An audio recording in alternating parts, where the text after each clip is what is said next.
Greetings, greetings, family. We are live. Welcome, welcome to the Sista Shanice show. We have had to call an impromptu meeting today to have a very serious discussion with the family. As you can see, we've got our brother, Reverend Dr. Philip Shock, in the house.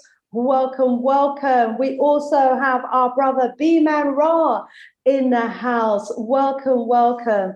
Salute. And so, family, as you come through the door, please rise up, our brothers from across the pond, so to speak. Dr. Rev, the last time we had you on the show, you dropped some first frequency knowledge on us that, brought with it a whole new vocabulary for our people. And I'm sure many are still going over the notes for that. So I want to thank you again, for the great works that you're doing. And we certainly look forward to your insight today in the topic that we're going to be discussing. As we all ought to know, there has been a mass murder that took place in Buffalo, New York.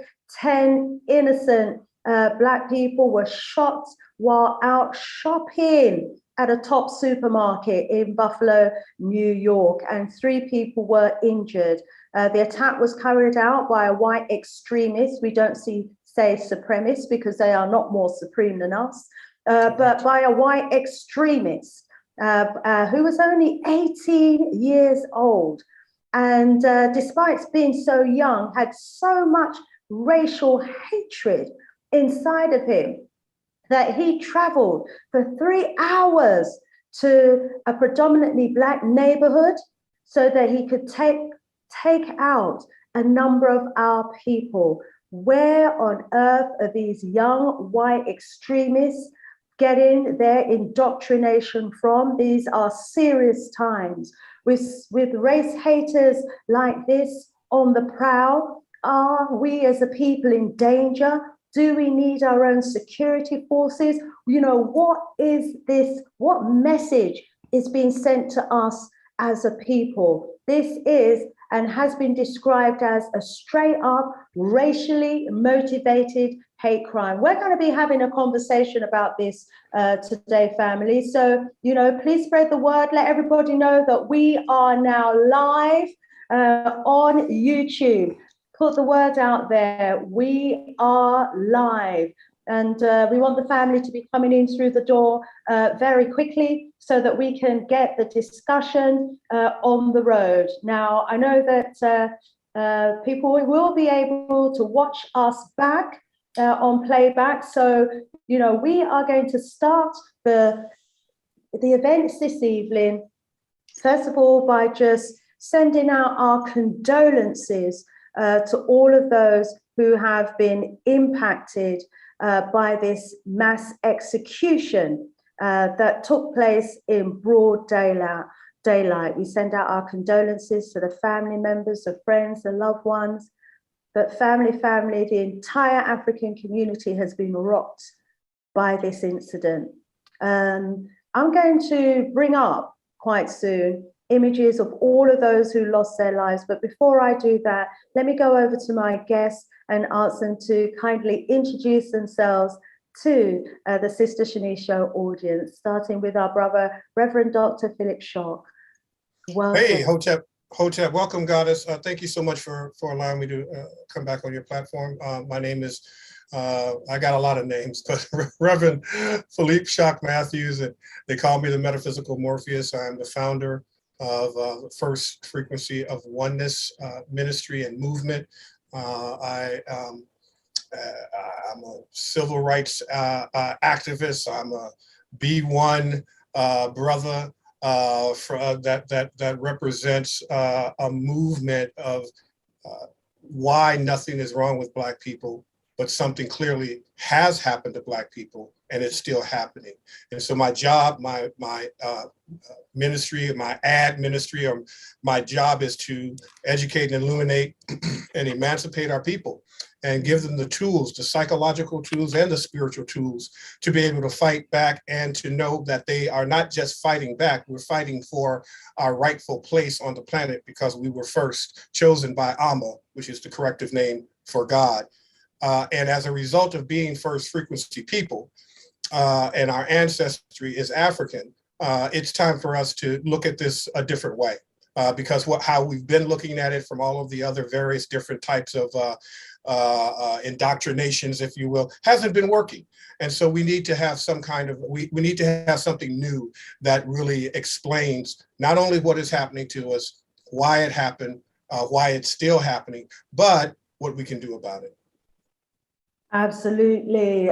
Thank you so much for your introduction there and opening remarks. And we look forward to going into a more deeper discussion with you so that we can get that understanding of psychological impact on what's happening to us. And let's also now go over and welcome our brother Bman Ra, new to the Sista Shanice platform, but we are honored. Thank you, Sista Shanice, for having me. My name is Reverend Bman Ra. I am known as the metaphysical architect and engineer. I am also a degreed metaphysician.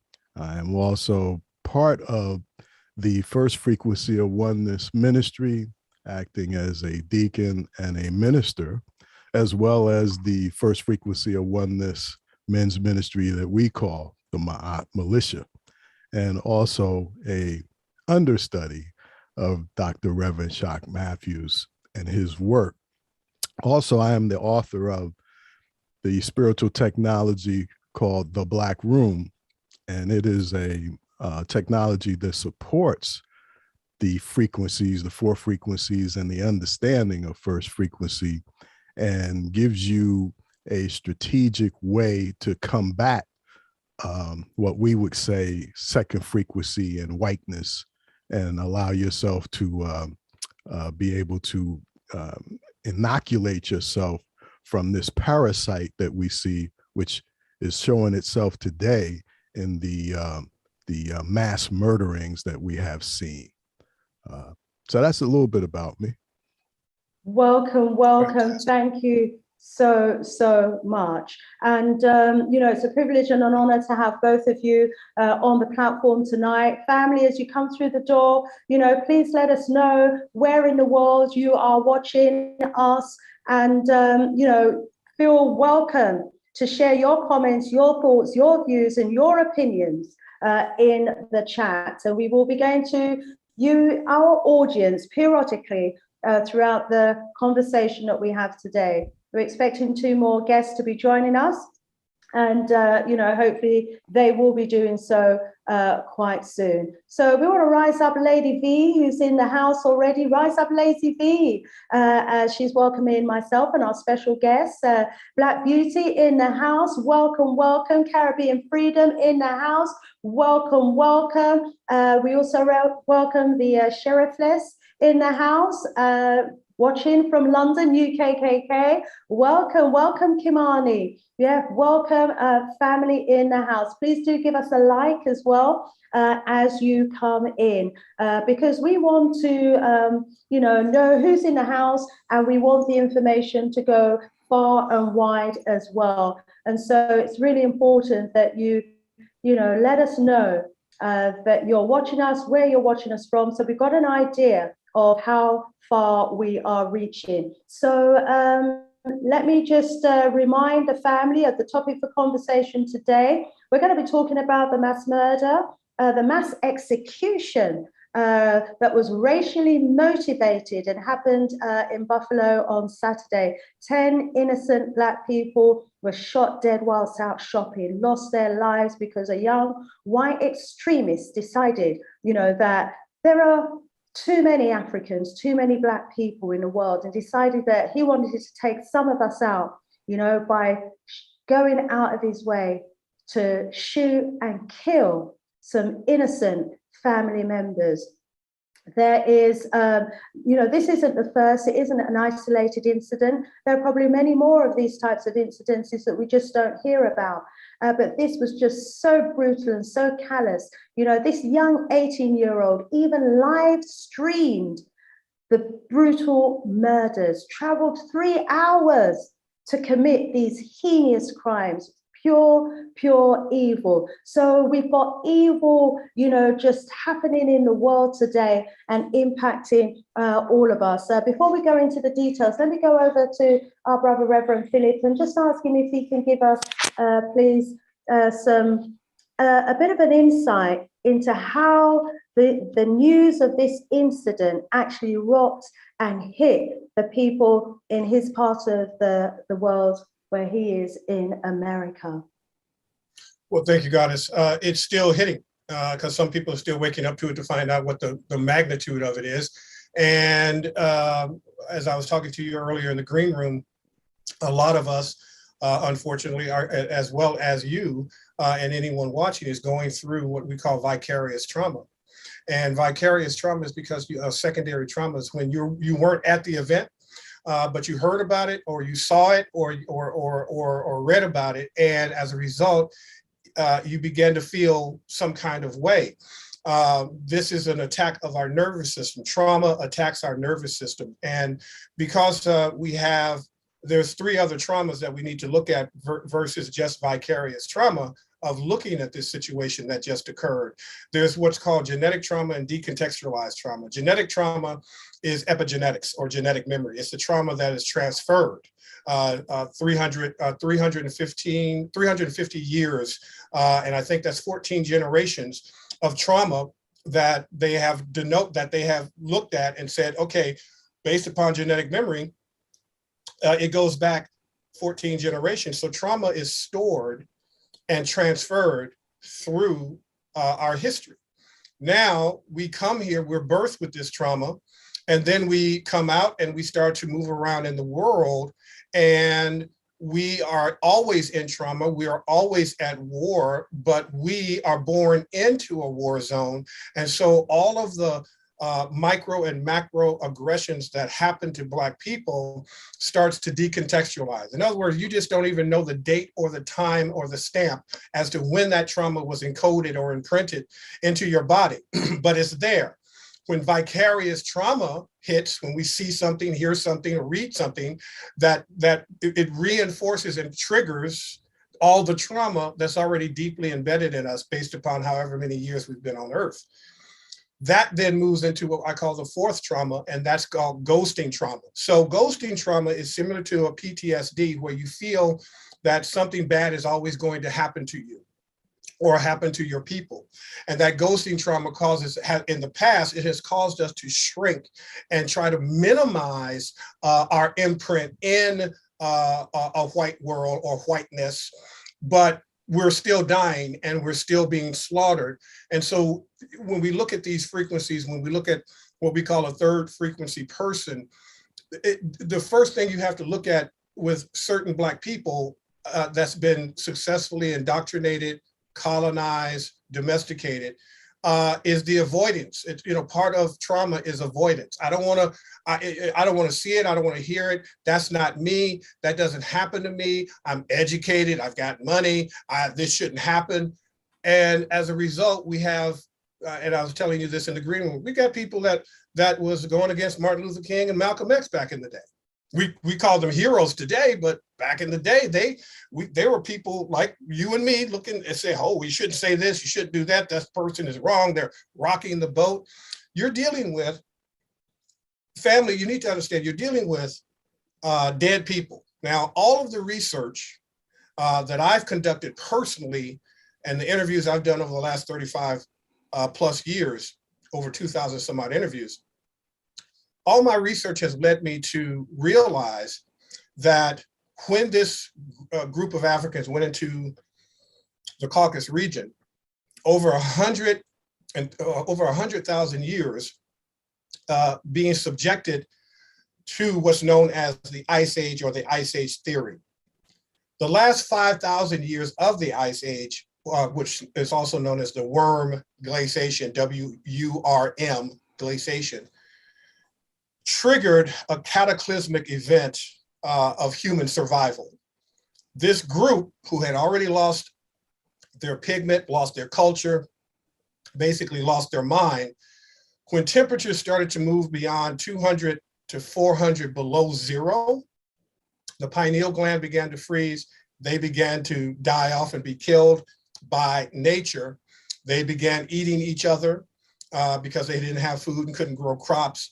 They basically became psychopathic. You've seen this kind of thing happen in movies, you know, where there's no food, no water, and no, you know, and everybody just starts to degenerate and lose their mind. Well, that's what's happening right now. This group is a psychopathic group, but it's interesting as I study this and study them, they are what I consider to be the walking dead.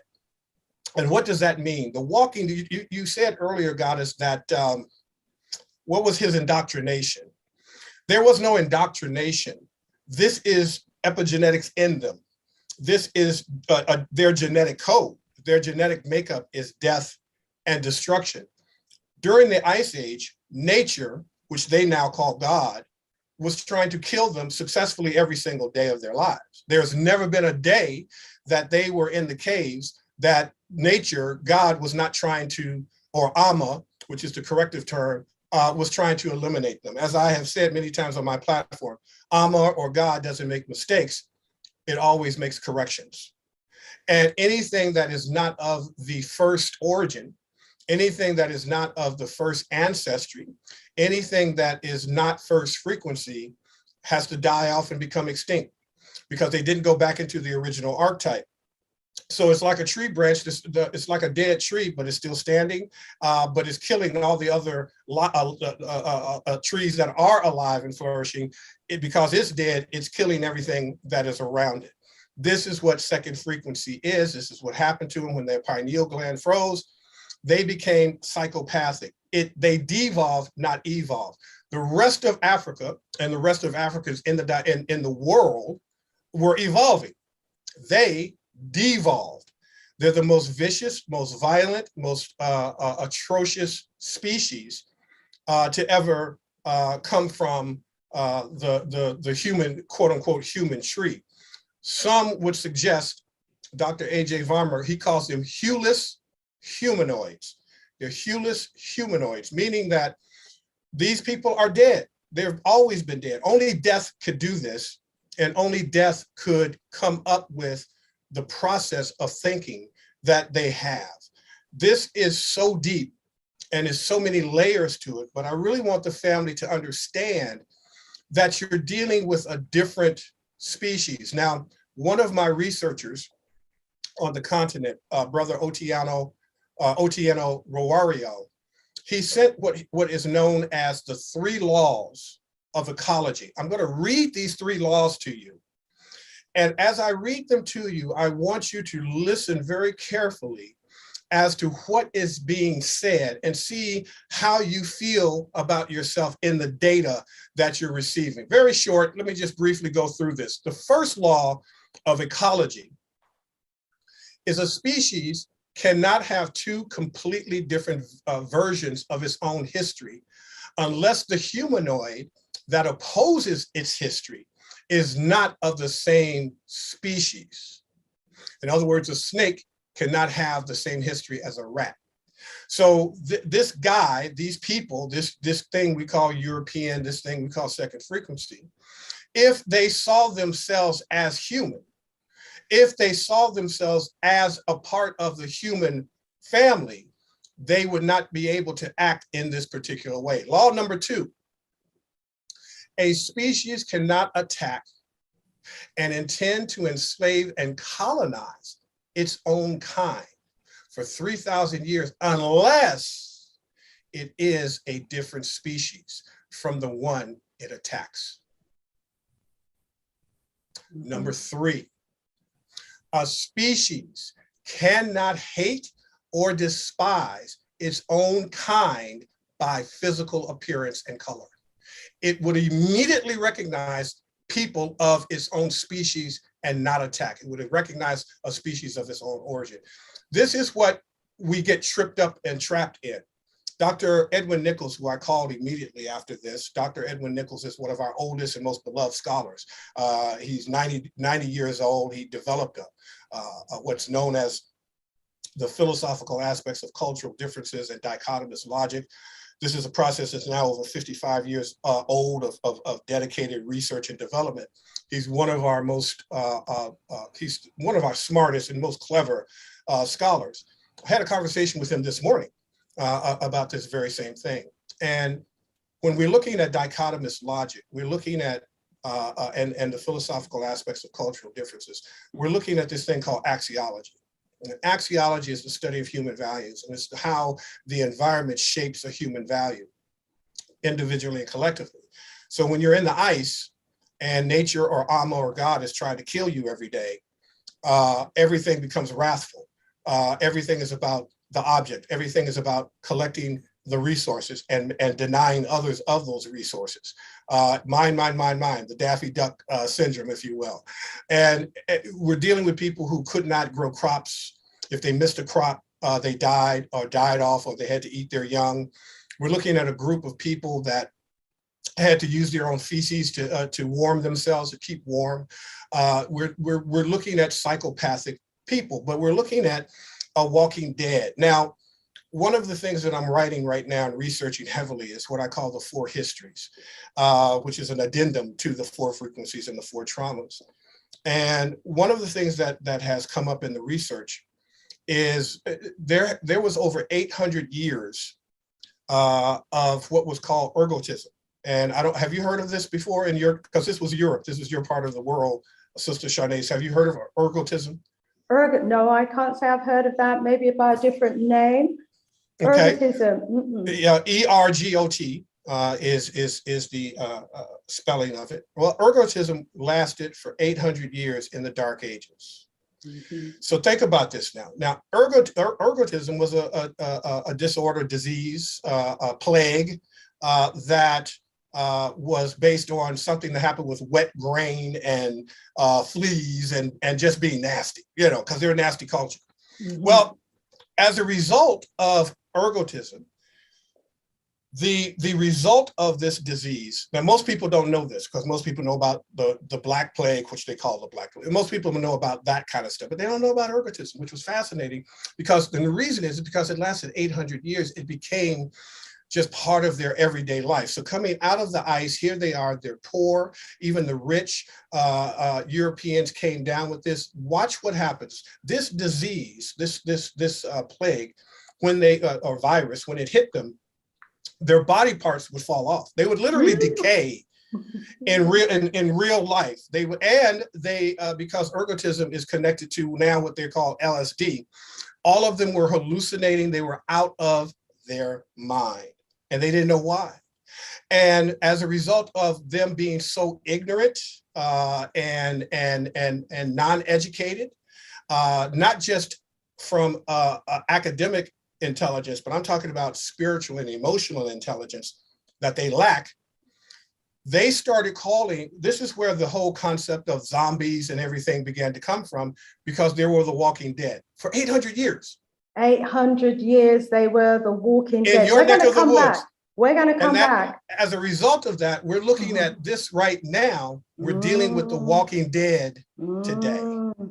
Today we're dealing with the walking dead. Thank you for that psychoanalysis there. Lots of learning, lots of serious information there that you're not going to learn about in the schools, colleges and universities. Thank you for sharing that. Welcome, brother leader Mbandaka. We're going to come around to you in a very short while. We're just having some opening remarks at this stage, and I'm just going to welcome again our brother Bman and ask you, my brother Bman Ra, if you could give us some of your opening thoughts regarding this incident that's happened in Buffalo, New York, where 10 people were executed in broad daylight. Well, I like to think of myself as a strategist. And so I look at this and I'm looking at it from the perspective of strategy. And I'm asking a lot of the hard questions because one, the first thing that we didn't kind of get into is that the information about this murder has not been widely spread. At one point, Fox News, which is one of our big news companies, has not even said a word about it. Wow. So they are working hard right now to put their spin on what has really happened. But unfortunately for them, because the information in this information age is out there, Rev Shock and I have seen the video, and it almost looks like a kid's video game of this guy walking through, and literally you're seeing people getting killed in real time.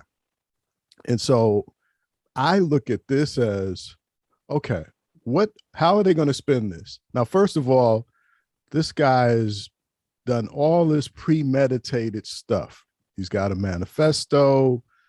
In the video, he's driving around because as a coward, he's trying to get up enough courage to do such a hideous act. And so by the time he can get himself together, he rolls up on this grocery store in a Black neighborhood and decides to start shooting. And so he is saying not guilty. Now, how can you claim that you're not guilty? Mm-hmm. So we've seen this play over before here, where they're going to attempt to possibly say that he's mentally deranged or something like that. But Rev Shock and I will tell you that in general, whiteness is a psychopath. In general, it's a germ. It's a parasite. If everybody is sick, nobody's looking at and saying we're sick because everybody's sick. If the sick person goes to a sick person and say, "Hey, how you feeling?" "Oh, I feel fine. What's going on?" They can't see themselves. That's correct. Go ahead, Bman. They can't. They can't see it. And so, one, this could be a trial run. Mm-hmm. For one, to see how is America going to respond to this? How are we as our community going to respond to it? And, we talked in the green room about what some people would feel really aggressive strategies on how to protect ourselves out here. Mm-hmm. And we're not talking about, the kumbaya type of thinking, because we know that doesn't work, right? But these people study us. Mm-hmm.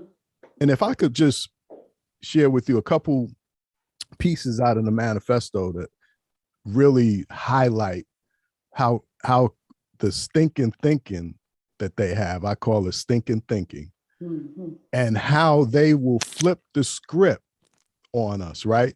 What they do. I sent that to you too, Goddess, so you should have that in your WhatsApp, the manifesto, so you can go through it.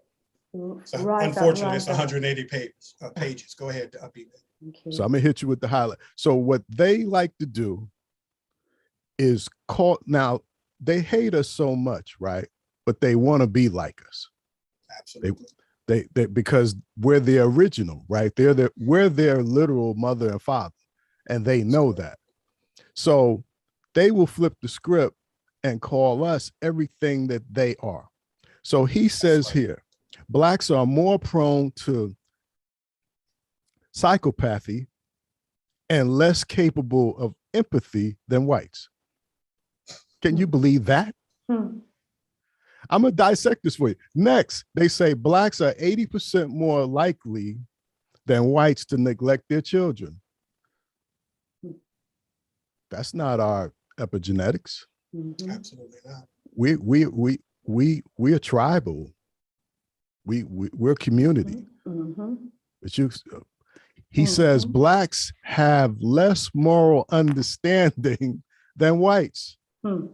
So your moral fiber says that you're going to plan and shoot and murder innocent people.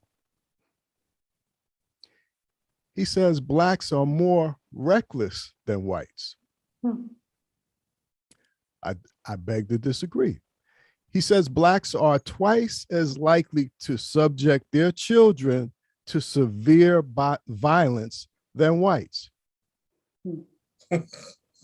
I'm not buying that either. We have so many white women and men in jail for killing each other. He said, black women are more than twice as likely as white women to abuse their husbands. I'm not buying that one either. I can tell you history. I can show you all the history of all the lives. And I know Rev is going to flip it on y'all. He's going to show you. Ooh. He says black youth are 2.5 times as likely as white youth to have raped someone. Now, this is a person who has raped my mother, my forefathers, my mother, my father, because they raped everybody on the plantation recklessly. But they're going to call us that, right? It says blacks are more likely to kill their spouses than other races. Not having it. Says blacks are 50% more likely to cheat on their spouses than whites.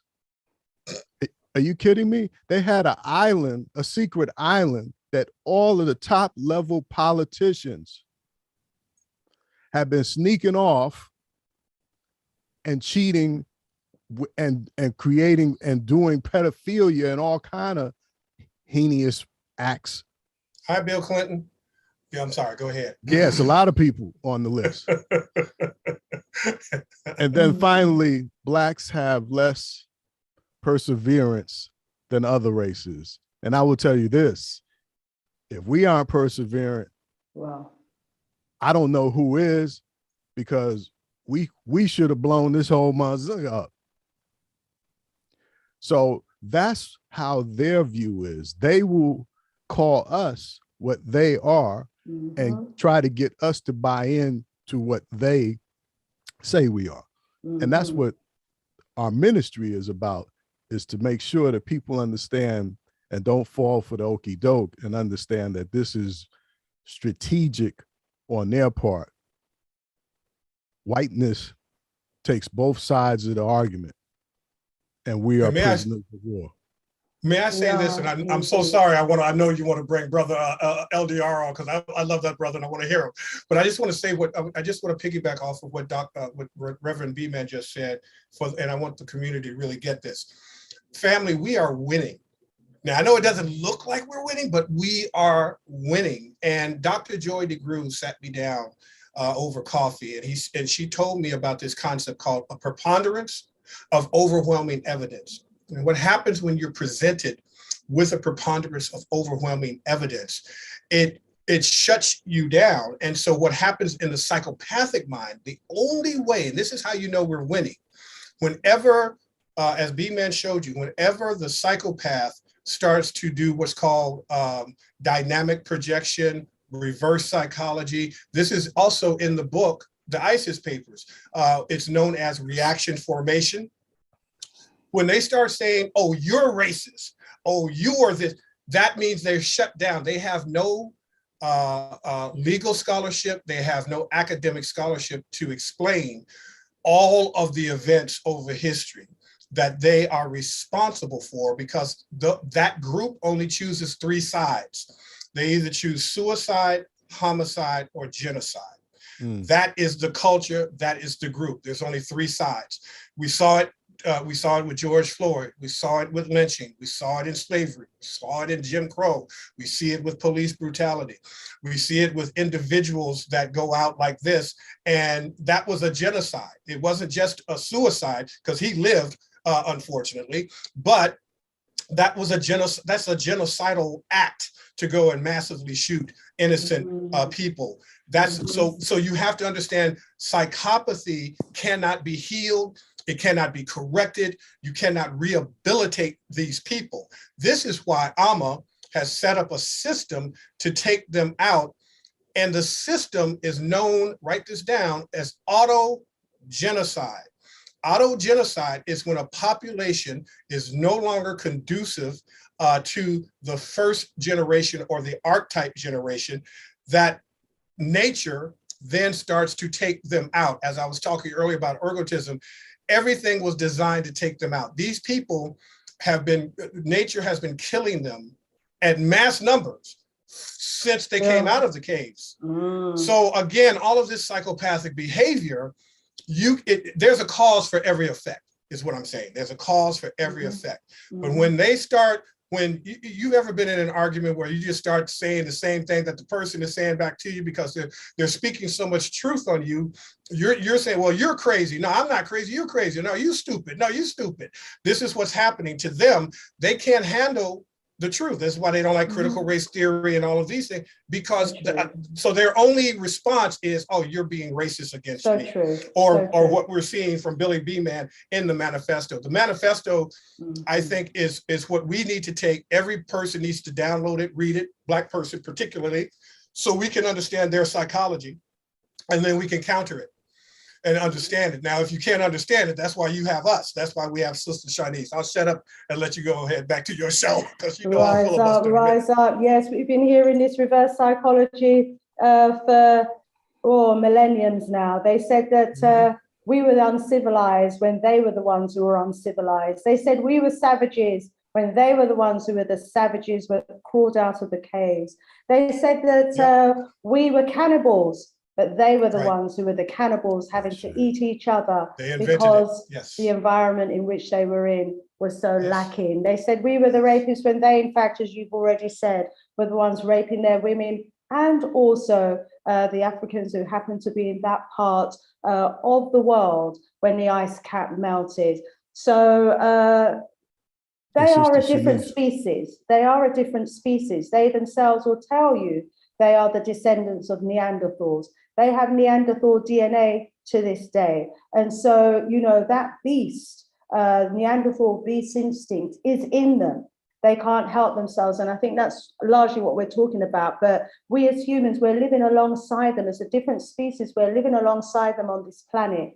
And, you know, as much as we've tried to civilize them, and as much as, you know, they have been raping and mixing and benefiting from our DNA, and it's humanized them to the extent that it has done, and, you know, gotten rid of the Neanderthals to the extent that it has done, there is still that beastly instinct in them that we are experiencing the brunt of. But let me, at this stage, please bring in and welcome our brother, Leader Mbandaka, and then we'll be going back around the room again.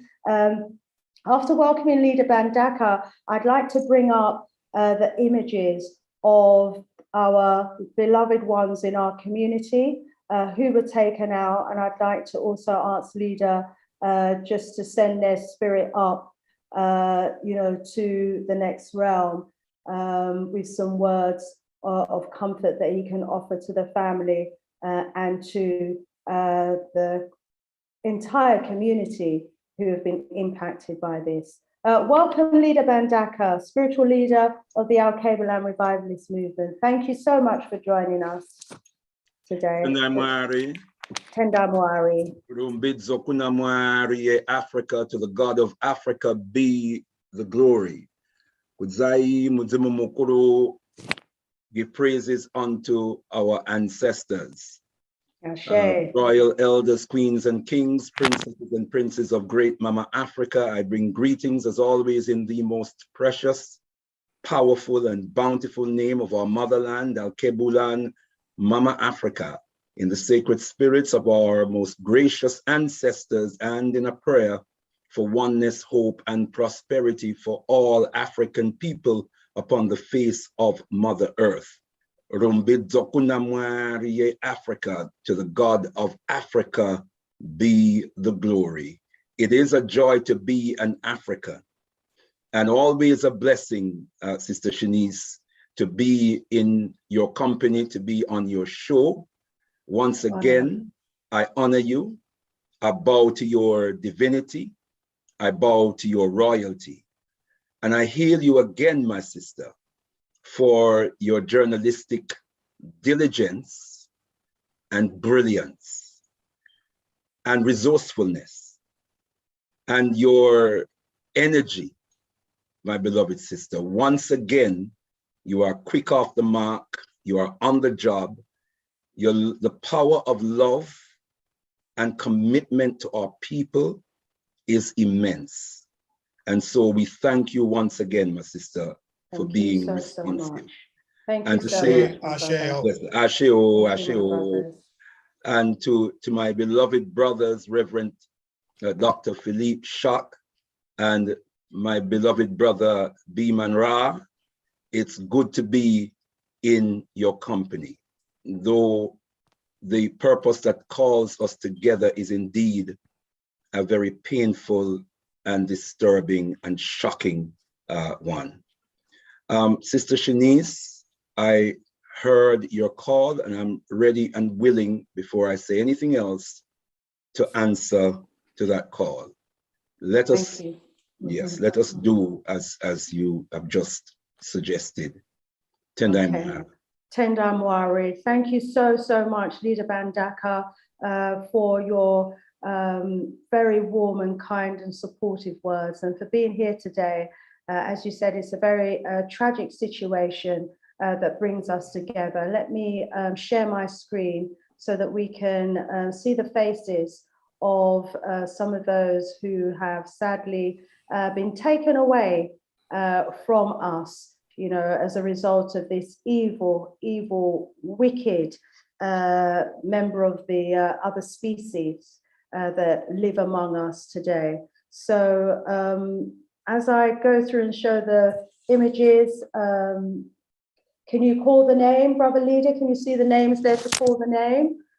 Or I can call the name. Is that Catherine Massey? Yes. Yeah, so that's Sister Catherine Massey, 72 years of age. Sister Barbara Massey, is that correct, my sister? Yes, this is Barbara Massey. I think it's her sister that's telling a bit of a story there. Okay. Yes, but Catherine Massey, yes. Oops, sorry, I'm going to try and flick from one to the other. Okay. If it will allow me to do so. My apologies, family. Let's try and go to the next. Let's just try the other way then. Okay. Seems to be spinning here. My apologies there. Let's move it this way then. We have Jury, age 32 of Buffalo, who was among those that was killed. Yes, that's Sister Roberta Jury. That's Sister Roberta Jury. Tendai Mwari. Let's say Ashe after each. We all know the word Ashe, the Yoruba word that evokes the spirit, that evokes the spirit of the creative spirit, the divine creative spirit. So after each name, we say the name, we say the age, and then we say Ashe. Ashe, okay. Do you want me to call the name, or you? Yes, yeah, go ahead. Yes. Okay. Now that we've got it going. So we'll call Sister Roberta Jury, age 32, Ashe. Ashe. Ashe. Ashe. We call upon the spirit of Sister Ruth Whitfield, age 86. Ashe. Ashe. Ashe. We call upon the spirit of Sister Celestine Cheney, Ashe, age 65. Ashe. Ashe. Ashe. Ashe. Sorry, this is going the wrong way. We call upon the spirit of Mama Pearl Young, age 77. Ashe. Ashe. Ashe. Ashe.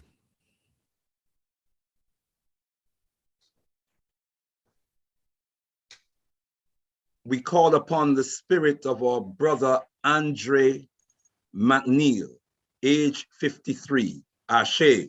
Ashe. Ashe. Ashe. We call upon the spirit of our brother Margus D. Morrison, age 52. Ashe. Ashe. Ashe. We call upon the spirit of our brother Aaron Salter, Jr., age 55, Ashe. Ashe. Ashe. Ashe. We call upon the name of our elder sister, Geraldine Talley, age 62, Ashe. Ashe. Ashe.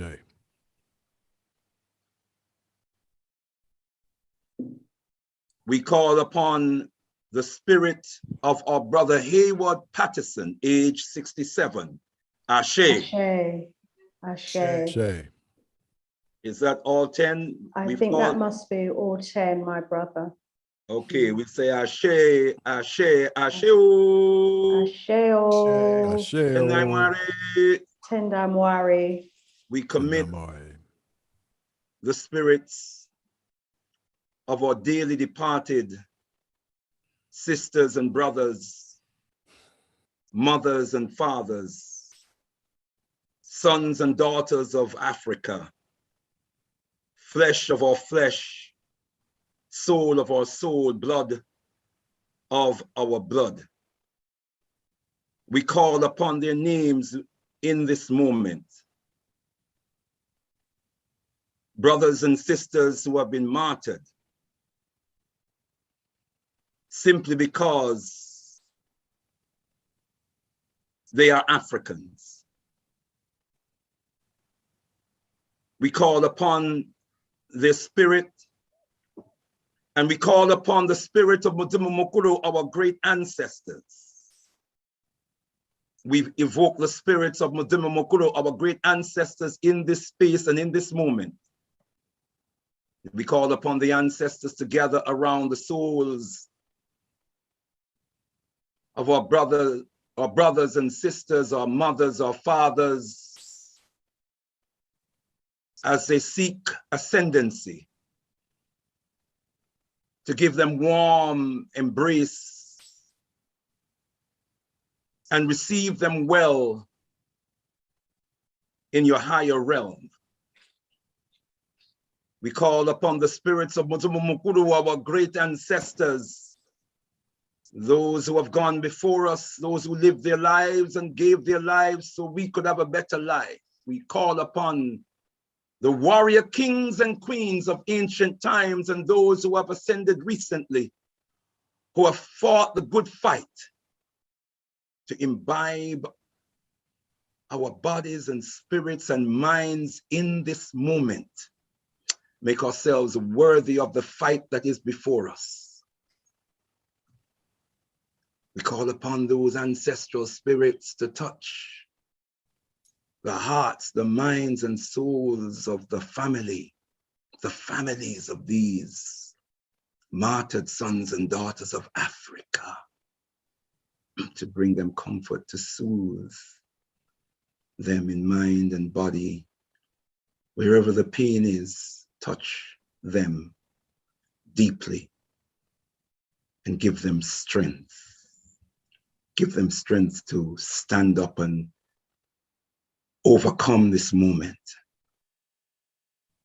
We call upon the binding spirits of Mutumu Mukuru, our great ancestors, to bring us closer together, not just as Africans in the United States, not just as Africans in Buffalo, New York, but as Africans around the globe,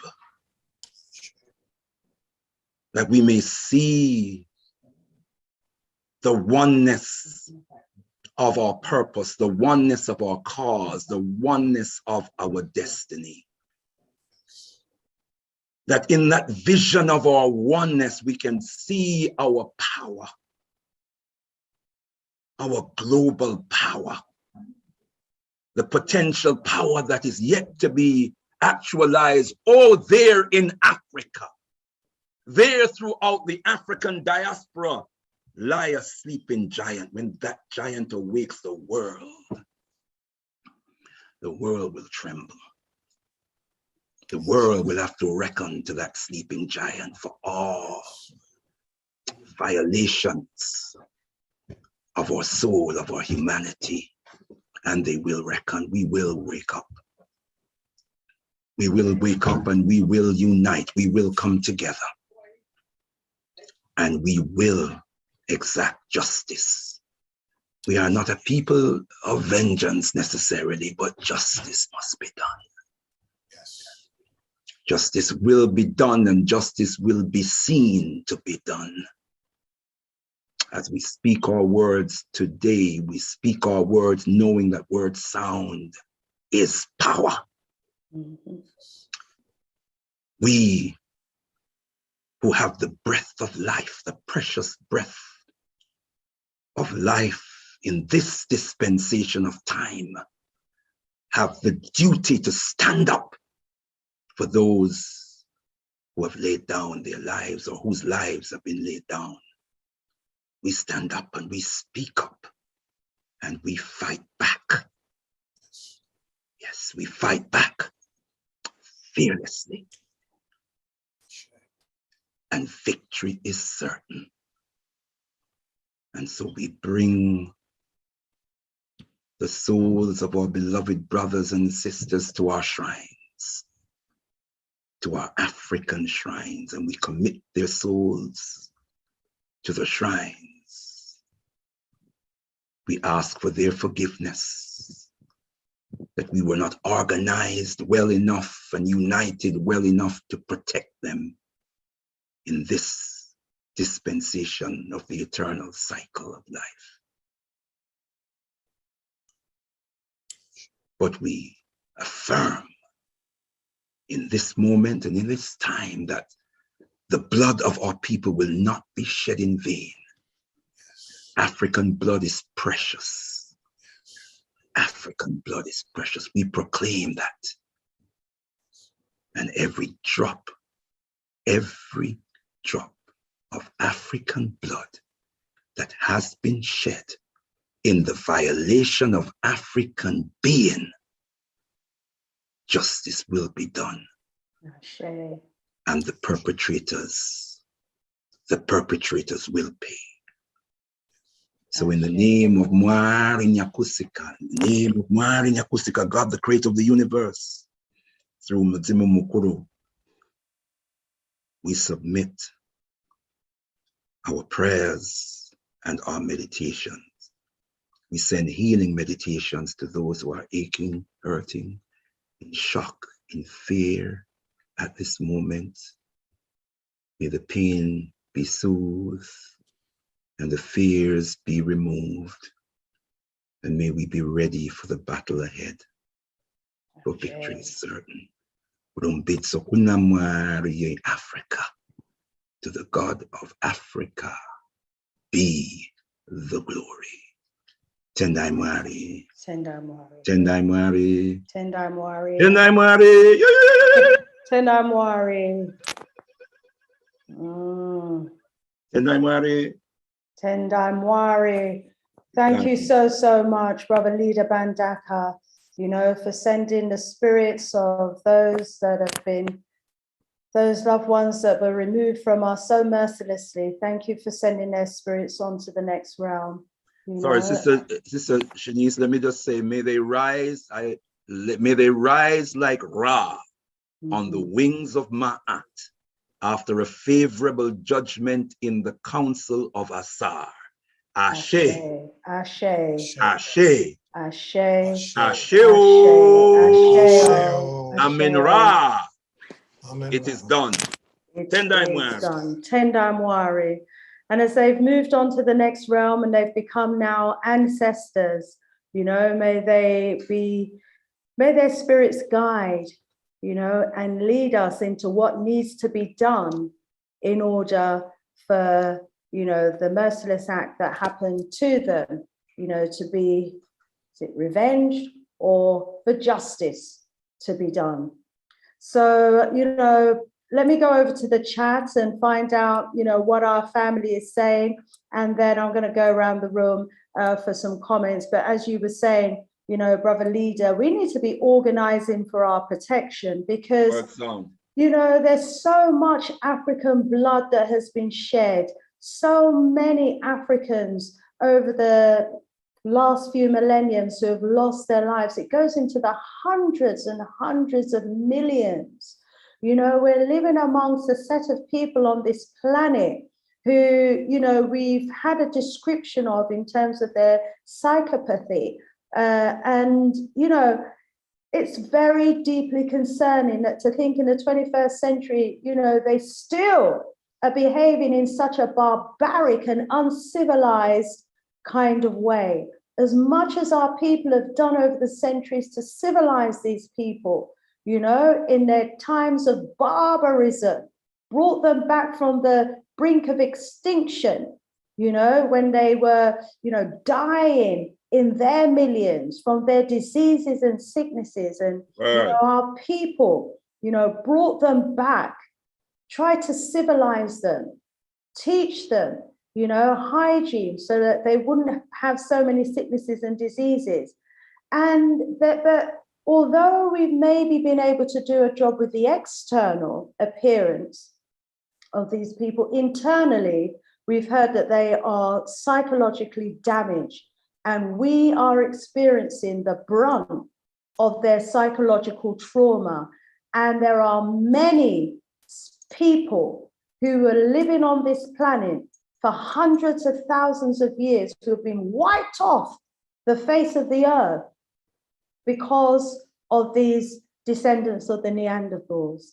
It's a serious situation, a very serious situation. Let me bring in the audience, and then we'll go back round and bring in our wonderful esteemed guests. So rise up, knowledge is power, rising us up to go on to a higher frequency. The Sherites is rising up, brother Bman Ra, saying that you were right when you were speaking there. They are now trying the old mental health, scrap that. They always use to spin the narrative. So that's trying to use the mental health get out clause. Tag 105, 5104, sorry, welcome, says, I have but one question. Why, after the fact, is the FBI called in to investigate? 10 people are dead, several witnesses. A first-year law student could get a conviction. Hazel is saying, wonderful love of the world, wonder love of the world. What? Wow. Tag 5104, he's an 18-year-old white male. Whatever is in his manifesto should not even be taken seriously. You are doing exactly what he wants you to do. You are advertising his manifesto. What is wrong with us? We hear you on that. Plus, you're doing what he couldn't, circulating his manifesto in a black space. Amazing. Well, you know what? Some of our people need to wake up. Where's our manifesto?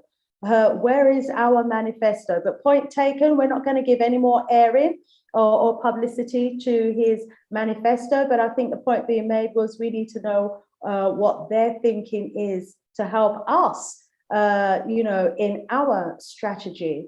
Caribbean Freedom is saying spot on, tag 5105, wow, this is the okie doke. Tuka Pamoja is saying greetings panel and people in the chat room. 5104 says we're not winning if we're advertising false narratives. What are the false narratives? He says they don't care about what is the truth. The truth is not in their favor and they know it. We don't know the truth. We need to be educated. Too many of us are ignorant. We're doing the best we can. Let me hold on. I've got to interrupt you on that, Goddess. Hold on. We do know the truth because we are the truth. We're the only truth. So I have to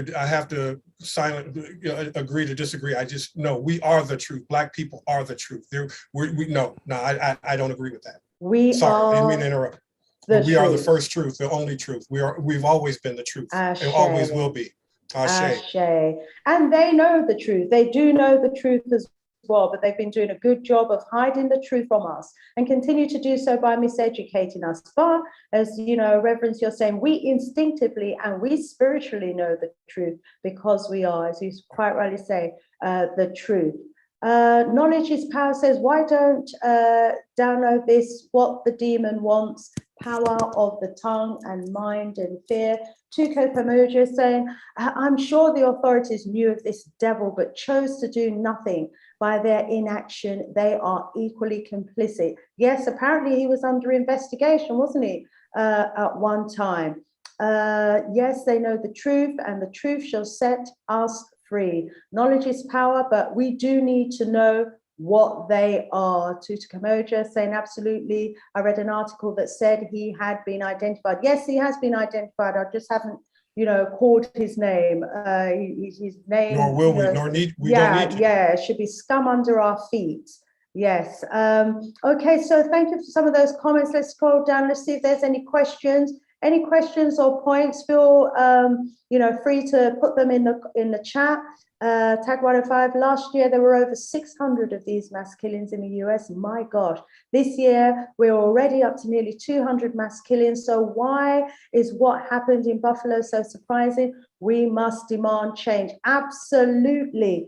We've got to condemn what's going on. We've got to demand, protection. I think from among our people, we're the ones who need to organize for our protection. Can we really rely on those who don't look like us, don't like us, to be organizing to protect us? Oh, what do you think? Yeah, he took the lives of innocent Black people who were off guard. It was an extremely cowardice act. I absolutely agree with that. It was an act of cowardice. If you notice, the vast majority were elderly. They were in the supermarket. They had no defense whatsoever. Caribbean Freedom says the hate our people was slaughtered. It was worse than on a battlefield. Indeed, because they weren't even in a position where they could have defended themselves. Let me go back around the table again and bring in our brother Bman Ra. You've heard some of the comments from the chat, my brother, and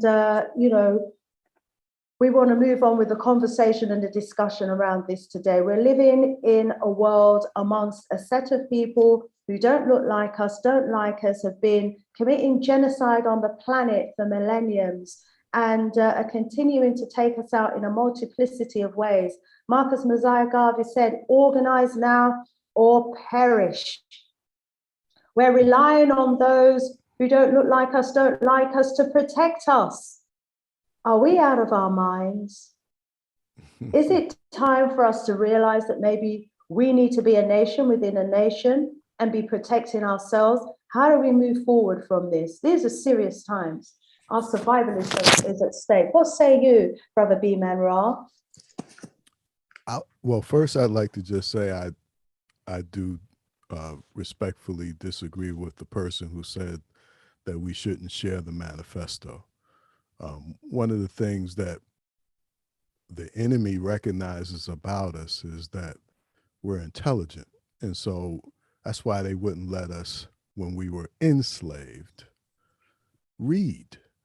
And so it is really up to us, as you are saying, my sister, and I don't want to let this go by without saying thank you so much, Sista Shanice, for bringing us together and having this high-level, intelligent discussion about something that is going to touch all of us.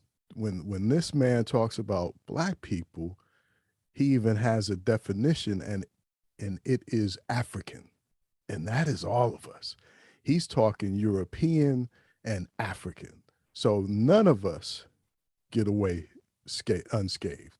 And so that's part of the problem, is we think that it doesn't affect us. So I just say, no, we need to be educated. We need to know this, that it's going on. What I think is the issue, or one of the things, is you have an intelligent audience. See, we're talking about the 5% who are knowledgeable, who want this information, who tap into your show. That's a different crowd than the other 95% that we've got to educate and bring on board. One of the things that Rev talks about, and has done it so eloquently, is we're first frequency. We are the ones that understand that we're the original. We're looking to keep our culture. We're looking to enhance our values. We're looking to love on our people. We're looking to protect our people. To us, that is pretty normal. It's usual business, right? But there are two other areas of our community, the third frequency and the fourth frequency, that is unusual business. Third frequency wants to assimilate with a psychopath. Readily assimilate with a psychopath. The challenge for us is, how do we get them on board? Now, some of us will tell you, everybody ain't going with us. And so they may not be able to go with us. And then we talk about fourth frequency, the ones that don't want to assimilate, but they don't care about anybody or anything other than themselves and the next moment. How do we get them on board to help us? Because this is a team sport. We need everybody. So everybody needs to get involved. And I'll turn it over to the next guest. Thank you so Unless so you much. have any more questions for me and my perspective. Hello, and it's really good for you going on to the third or fourth frequency as well, because we went into quite a lot of detail on the first and second frequency with our brother Dr. Philip, and we were looking forward to him coming back, to continue with the third and fourth frequency, and also the trauma that has impacted on us as a people. And this, incidents like this, I would imagine, Dr. Reverend Shock, is like trauma on top of trauma, global trauma. We're all impacted by this. Reverend Shock, don't you think? Absolutely. One of the things that I would like to respond to, and that is, we don't die, we multiply. We cannot, we transition, we transform, we transmute, but we don't die. They die.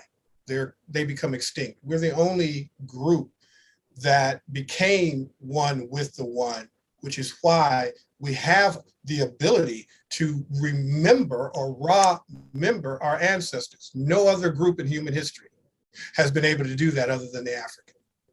And so we don't die, we multiply.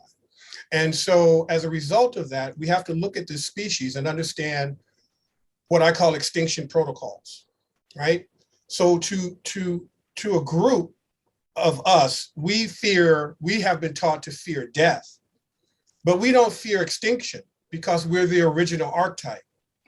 They know they are not the original archetype, and only through violence, dominion and control and hegemony can they exist, because when they die, they don't come back. They go into oblivion because the species cannot replicate or duplicate itself. We are the only species that can create any shade of African or any shade or any type of species. We're the archetype, and it's the female, it's the mother goddess. That is the God, and we created the concept of the mother goddess because when we realized that the mother goddess was able to bleed regularly and not die, that's when we Africans put our female on top, because she became a goddess because she didn't die, she multiplied. So every 30 days, the female represents massive manifestation and continuation of life. This group, this Amu group, this second frequency group, they're becoming extinct. I talked to you about this in the green room. What's happening with a lot of them is that they're saying the same thing. Oh, there's so many Black people doing this, and I see too many Black people do over here, and Africans do. No. It's not that there are too many Black people or too many Africans. As Bman said in the beginning of the program, we've always been here, or on Frequency of the Week. He said, we've always been here, son. What it is, it's less of them. When a population begins to die off, it looks around and and everything begins to polarize. So the people that you think are more, there are more Africans, no, it's less of you. because God, Amma, is taking you out. And so your job at that point is to go into your psychopathy, into your sociopathy. And what does a sociopath and a psychopath do when they're cornered? Again, the three sides: homicide, suicide, genocide. This is not an isolated event. This is another, there's going to be more of these. Unfortunately, we as Africans, as first frequency people, we need to also start taking on the mindset of the Black Panthers and go back to that level where we protect our communities, we protect our women, we protect our children. That's not happening right now, but that needs to happen on a much larger level. And it needs to be throughout all communities. And it needs to be done in a way where it cannot be targeted. In other words, I know for a fact I have interviewed everybody and every African first frequency person in every branch of law enforcement, from DEA to Secret Service. And there are many of us, many of our brothers and sisters in arms, in military, that they're just going to stand by waiting for their orders. We know that we're going to be protected. We just have to do it strategically, which is why we have somebody like Bman Billy Ra, who's a strategist. As a result of that, when you're looking at a species that's dying and you're looking at this manifesto, the first thing that you want to do if somebody comes and challenges you is you have to ask them the question: name one African community or African dominated country that has ever gone to another country or continent, killed off the indigenous people, enslaved them, used rape as a means of war, because that's in the law, that's federal law. Rape is to be used as power and control and dominion to break the family and break the bond of the people. Name an African community that has ever done that in history.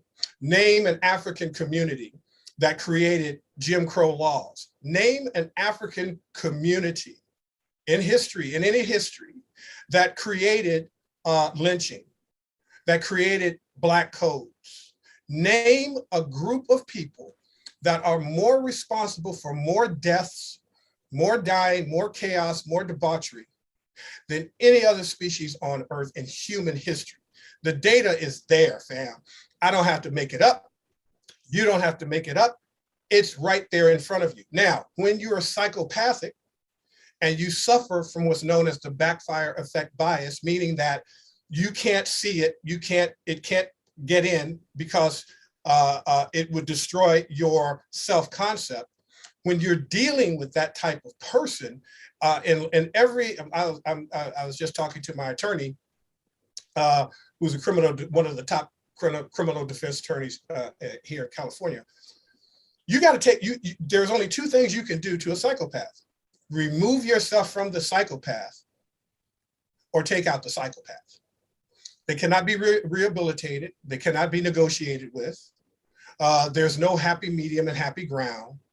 At some point, you just have to say, okay, Amma, give me the strength. They got to go. It's you or them. And that's what we're dealing with right now. But a lot of us have been so subdued in this third frequency. We want our red bottoms and our Mercedes, and we don't want to mess up that. We don't want to mess up our little house and our little nest and our little neighborhood, not realizing it's always been messed up. But now they're killing innocent people. And so it's coming to your neighborhood, no matter where you are, and no matter where you're at, it's coming to your neighborhood. So now you have to ask yourself the question, what are you going to do? Are you going to just say, oh, guess what? Jesus is going to come back and take care of this. Well, let me ask you this question. Even for those of you who believe, now I'm a doctor of metaphysical science and philosophy. I, of course, know there was no such thing as a person named Jesus or Muhammad that ever walked this earth, but that's beside the point. Let's just say if Jesus was real, if he was real, he would, guess where he would come from? He would come from Africa, so he would be Black. But here's the problem, as a comedian said that told this joke. He said, if Jesus is real, and then he must be Black, because only a Black person could be that damn late, right? So Jesus, so where were you, Jesus? during our enslavement? Where were you during Jim Crow? Where were you for George Floyd, Breonna Taylor, all the beautiful Black people that died in Charlottesville with that crazy? Where have you been? So you're going to have a group that's just going to go to church Sunday and pray and hope that it doesn't happen to them. That's the indoctrination. So the psychopath creates a psychopath. Our signal has been interrupted. When you interrupt first frequency signal, we start acting and thinking like they do. And they programmed us to think like they do as well, and continue Absolutely. to program us to think. But what you want to do is to teach Mm-hmm. your people to reverse engineer. Mm-hmm. And this is what I got from Billy. Billy Bird is a genius. This guy is an absolute walking God amongst us, because Billy can teach us how to do what's called reverse engineering. He's an architect Mm-hmm. and an engineer. Mm-hmm. So this is why we have to study them. See, it's not enough for us to know our history. That's not enough. We need to know their history. We need to know what makes them tick, right? It's like that scene from Predator with Arnold Schwarzenegger. You know, if it bleeds, we can kill it. So you can't kill white supremacy if you don't understand it. You can't dismantle whiteness if you don't understand it. You have to reverse engineer it. You have to go deep into the history. When you're in law enforcement, if you're in law enforcement investigations, if you're in the military and you're in intelligence, which is an oxymoron, but when what they do is they have to, in order to go to war, before they go to war, they study every aspect of that culture, of that group. Mm-hmm. And that's what Wilfred in the chat is saying. He's saying that they got our ancient manuscripts and are studying them to understand and control us. So why can't we read the manuscripts to understand them? I think people above him is sending us a message through him. Wow. Yes. But then Ace in the chat is concerned and is saying that, you know, if we wait for us all to organize and all to come together, we'll all be dead by then. So well, that's a point. Let me speak to that point. You need to arm yourself.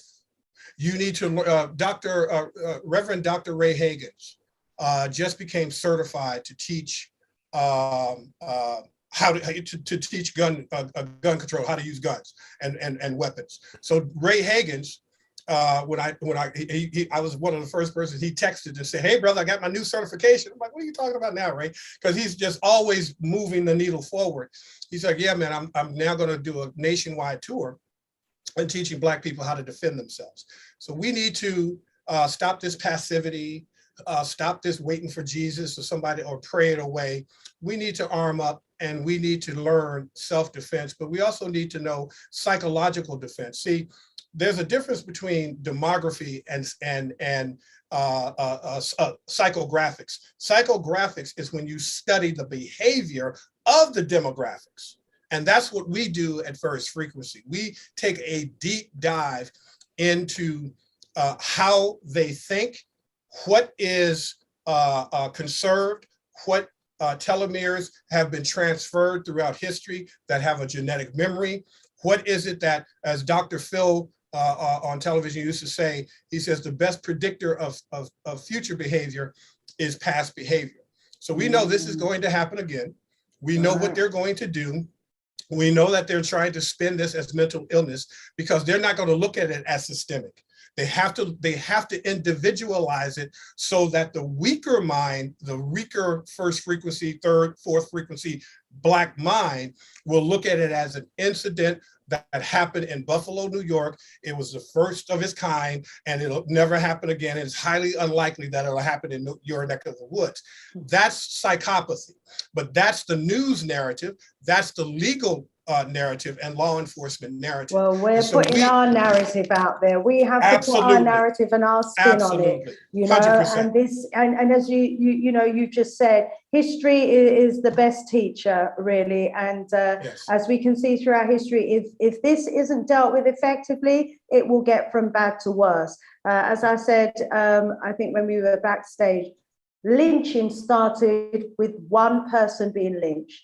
It wasn't dealt with, you know, effectively in the way it should have been dealt with. And it continued, didn't it, for well over 100 years. And so we can't have It's this still situation, happening. Still happening. and it's still happening. This could be a form of modern day lynching. Brother Leader Mbandaka, a lot has been said since the last time you spoke. Let's hear from you, my brother, on this. And I just want to thank you also. I know you did a radio show before you come on the Big G Galaxy FUE, you know, and thank you so much, you know, for continuing to talk to our people by coming straight on this live afterwards as well. But a lot have been said, a lot's been said in the chat, Brother Leader, you know, really concerned as a community, the law enforcers who, you know, say they're there to protect all of us are clearly not doing a good job when it comes to protecting us. You know, how do we protect ourselves? You know, we need to be protecting ourselves. We need protection as a people. We talked about the job that needs to happen in the family, in the home, and in the community. A lot has been said, but these are serious times. Obviously, we don't want to talk all our business out in public, but we need to be sending some clear messages, especially to our men and the family. You know, these are serious times. We've heard this species is dying out, and they seem to want to be trying to take us all with them as they go. What say you, Brother Leader Mbandaka? Pendamwari. Yes, give thanks again, Sister Shanice, and we give thanks and praises unto Mwari Nyakusika, God, the creator of the universe, through Mutumu Mukuru, our great ancestors, for the power of wisdom, for the erudite teachings and analysis that we have been given in this reasoning this evening. Reference was made to law enforcement and the extent to which we can rely on law enforcement in America, Britain, or any of these places. And we must remind ourselves, as Papa Omowale Malcolm X warns us, or teaches us, sorry, that of all our study, history is best qualified to reward our research. And if we look at the historical origin of law enforcement in the United States of America, law enforcement was founded on the system of enslavement and how to enforce the system of enslavement and maintain the system of enslavement through controlling Africans who are trying to escape from slavery. We must not forget that, and that is what 100%. undergirds Yes. the system of law enforcement. It still informs the system of law enforcement to this very day. And the British system of law enforcement is no different. We have to remember that slavery and that evil brand of racism, white supremacy, whatever term we want to use, was exported from these shores to the United States of America. The other thing I wanted to emphasize is that white people's rage against us is not because white people hate us. It's because white people hate themselves. It is themselves that they hate. White people envy us. They're obsessed with us. They envy us. Let me turn my mic back on so you can hear me clapping. I'm just, everybody out there needs to be clapping. Let me tell you what, come on now. Yeah. They envy us and they're obsessed with us because they are not us. They can't be us. And that is their greatest obsession. It's their greatest hurt and pain. They want to be us, and since they can't be us, they are enraged. They get themselves worked up in a rage against us, and they become destructive. This is the psychology of it, beloved brothers and sisters, and they want to be us precisely because of the teaching, the erudite teaching we've had from our brother, Reverend Dr. Philip Shock. We're first frequency people. Isn't that what you teach us, my brother? And I understand from that, that as first frequency people, we are the first people of the first land. We are the first people to dance to the rhythm, absorb the rhythm of nature and dance to the rhythm of nature and evolve a culture that seeks harmony with nature. And out of that grew the wisdom to embrace nature, to use nature to enhance our humanity.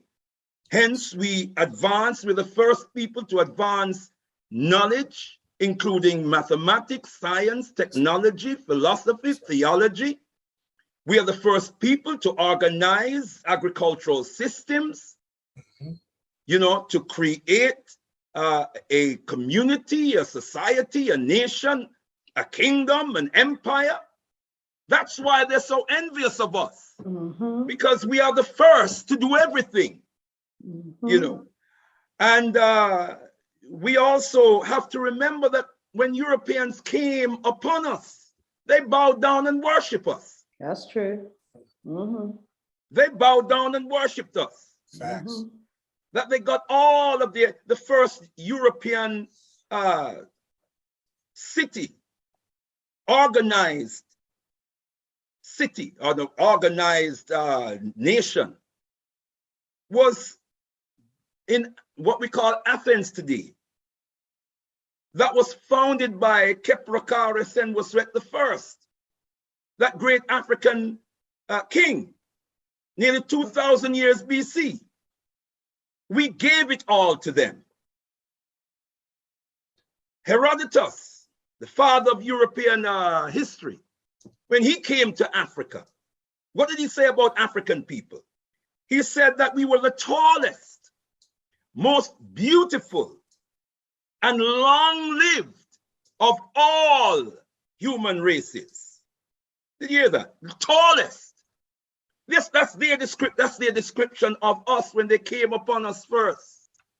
We are the tallest, most beautiful, and long-lived of all human races. That's right. And then Homer, even before Herodotus, Homer said that we were the most just of men, the most just of men, and the favorites of the gods.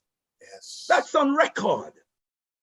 That's on record. They said these things. These are the people who inform European academia, European culture. This is what they said about our ancestors when they came upon our ancestors.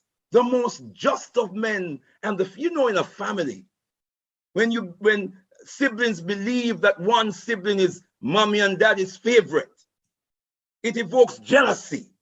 Yes, sir. Come on now. That's what's going on here. They're jealous of us. Teach us. Envy. Teach us. It's Yes. covetousness. Yes. That's what's going on here, beloved Facts. brother. If they could just be us, Yes. they don't have to lay down in the sun and use factor 40 and factor 400 and wipe it all over themselves and do things to the hair to look like us. That's right. So they turn it. You talk about reverse psychology. They turn logic on its head. See, that's what's going on here. What did Francois Champollion, one of their most celebrated so-called Egyptologists, say about Africans? He said the Egyptians of old are men who thought like men of 10 feet tall. He said, we Europeans are but Lilliputians. Lilliputians are small, insignificant beings. See? So when I think it's Jack Felder that wrote that book with a long title about the compensatory code system of white supremacy. This is what we're dealing with here. This system. No, we're not saying white people are superior to us. We're not that crazy. We're not that crazy. We just look in the mirror and we see how Ra has embraced us and kissed us. So we're melanin black. In fact, melanin, that name alone gives it away. The Greeks called it melanin. Melanos, which means black. Amines, which would be defined in the dictionary or in some science book as a colorless, odorless gas or something like that. But it comes from the word amin, the unseen one, amen, or amon. So melanos, amon, amin, melanin, black gods. That's right. That's Black gods, that's what they call the melanin that made us beautiful black. See? So, you know, I just want to put that out there, beloved brothers and sisters, that is what is going on here. And let me crown the contributions I've made so far and allow others to come in. Sister Shanice, you're used to me saying these words, and I'll say it again. And I think every time I speak, when I get the opportunity, I want to remind our people of the fundamental principle of global geopolitics. Whoever controls Africa rules the world. Whoever controls Africa rules the world. To control Africa, you must conquer and oppress Africans. Let me say it again. To control Africa, you must conquer and oppress Africans. When Britain controlled Africa, Britain ruled the world. America controls Africa today, America rules the world. China is on the heels of America, there you go, about to overtake America to become the #1 superpower in the world. What's China doing? China is launching itself on the African continent. Yes, gobbling up land and resources, taking up African spaces and transporting their Chinese population onto the African continent. This is another thing that we don't seem to be aware of. They're now teaching Mandarin in African schools, African universities. For God's sake, they're now teaching Confucianism in African universities. Are we teaching Imhotep in China's best university? Say it, Doc. Say it. Come on now. We take these things for granted. So I say that to say that we will forever in the European system be subjected to oppression, exploitation, and degradation, because whoever controls Africa rules the world. 60% of the world's most arable land, 20% of its healthiest population. We're talking about the largest supply of gold and diamonds and platinum, manganese, cobalt, coltan. The most coveted resources lie in the belly of Mama Africa in abundance. But you know what the most precious resource of the African continent is? The African genius. The African mind. The African mind. They know what Africa gave to the world. That's what's going on here. So we now must unite. We must organize on every single level in such a way that they can never touch us, and it can be done. Tendai Mwari. Tendai Mwari, absolutely agree with you, Leader Mbandaka. We need to organize on every level. That means that every single one of us needs to belong to an organization. Every single one of us needs to be utilizing our skills and talent for the betterment and the upliftment of us as a people. Every single one of us has a duty, has a responsibility to be utilizing the gift that we've come to this planet with, to be contributing towards the survival and furtherance of our race. Quick point, if I may, Sister Shanice, just to complement what you said just now.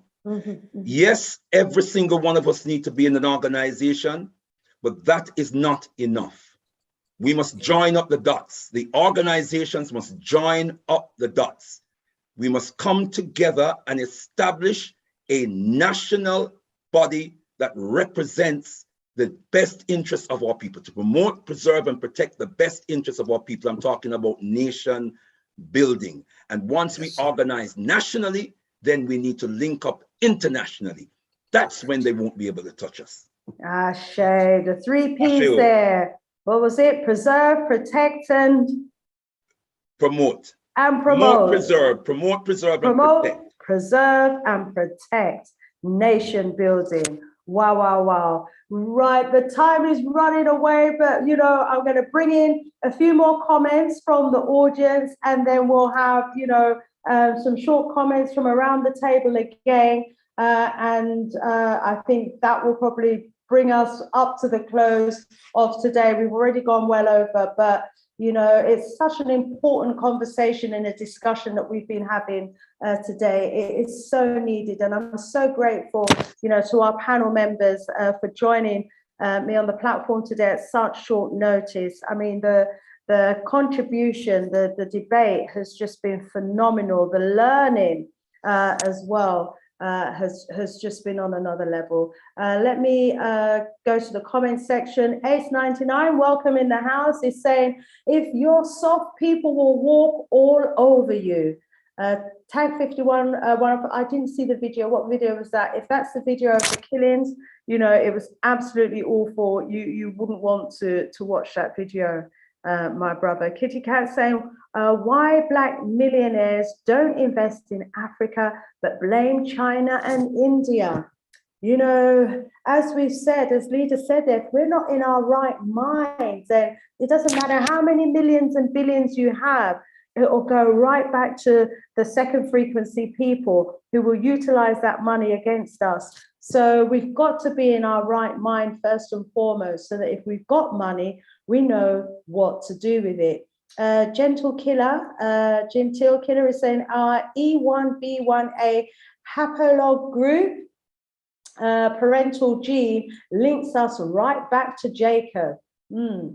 Right, and Ngoni is saying to the Sheratev, okay, some conversation going on there about a video. Gentile Killer saying, we know from Shaw, Paul said in scriptures that the European nations were a backwards people.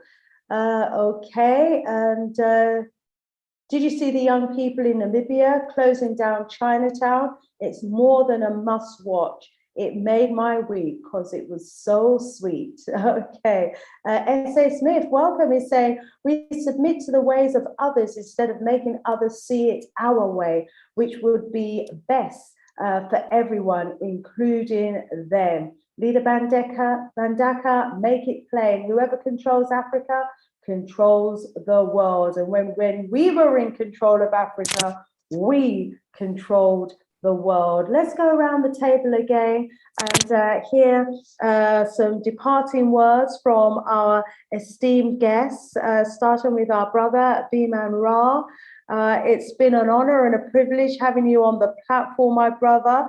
You know, first time on the platform. Thank you. Hopefully it won't be the last. Hopefully, you know, you will come back and, you know, join us on the panel again. My brother Bman Ra, we've been talking about, you know, a very, very serious matter that's impacted on our community, a very traumatic event. You know, many of us who saw the live video witnessed members of our community being executed in broad daylight. The executor was treated with cotton wool gloves. We know if that was an African man, he would have had his head blown off. You know, there's so much evil that's happening to us, and we're watching the evil from around the world, and we are all being traumatized by it. My brother Bman Ra,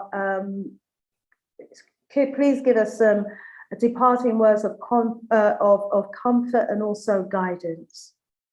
Well, one, I want to thank you, Sister Shanice, for allowing me to speak on your platform, such a powerful platform and powerful discussion.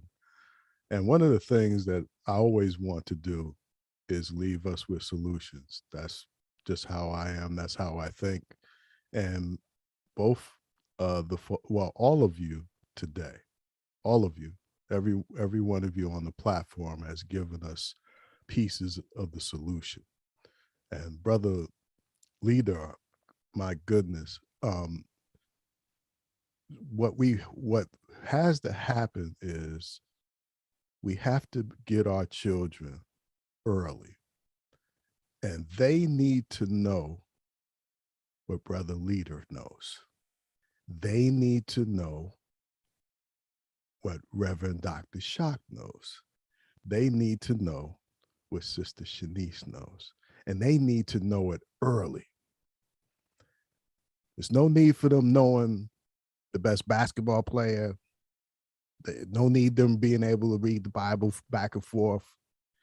They need to know who they are, how to heal themselves, so they can strategize how to get out of their situation.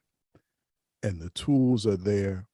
And so I want everybody to stay encouraged that all these things that we see are just a buildup. If you ask me, in this world and the way this world is made up now, anything can happen, and it happens quickly. And my belief is that Africa is going to rise again, and it's going to be like a flash. Thank you. Ashe, ashe, ashe. Wow, Africa's going to rise. It's going to be like a flash. Oh, beautiful, beautiful. I am looking forward to that flash. And yes, they won't know what happened. It's going to happen so fast, they will not be able to respond to it.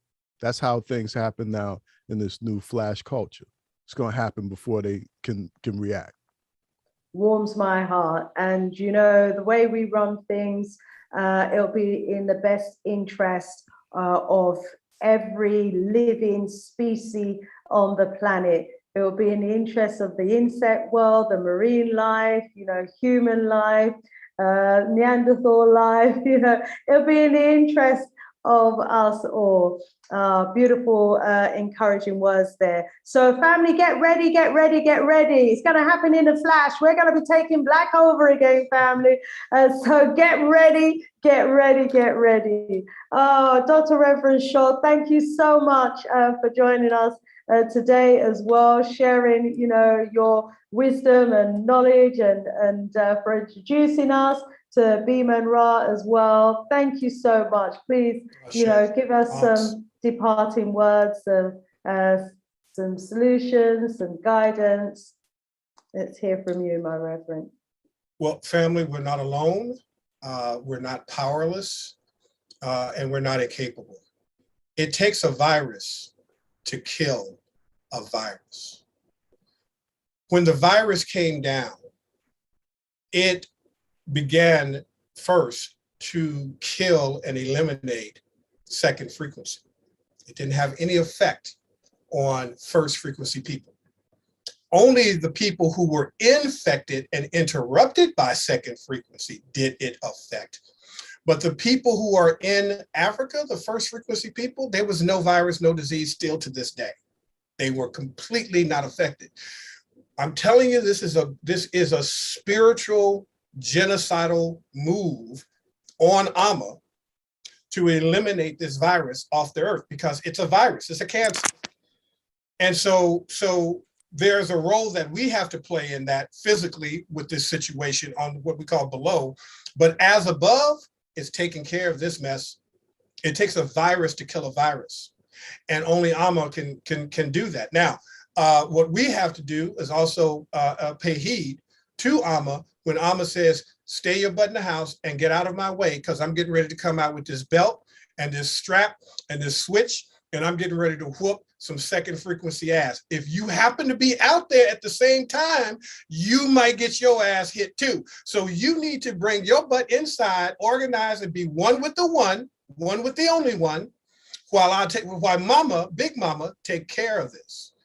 So you have to, this is what's happening right now. They are being eliminated at a biblical, for using their terminology, at a biblical rate and a biblical level. They've never seen anything like this before, but I have to disagree with my own agreement that they have. They have seen death before. They have seen spiritual genocide before, which is why they're auto-genocidal. Amma has been taking them off the earth and reducing their numbers and reducing their power since they came out of the caves. This has only been 500 years. It hasn't been 100,000 years that we ruled. See, this is a blip in the matrix.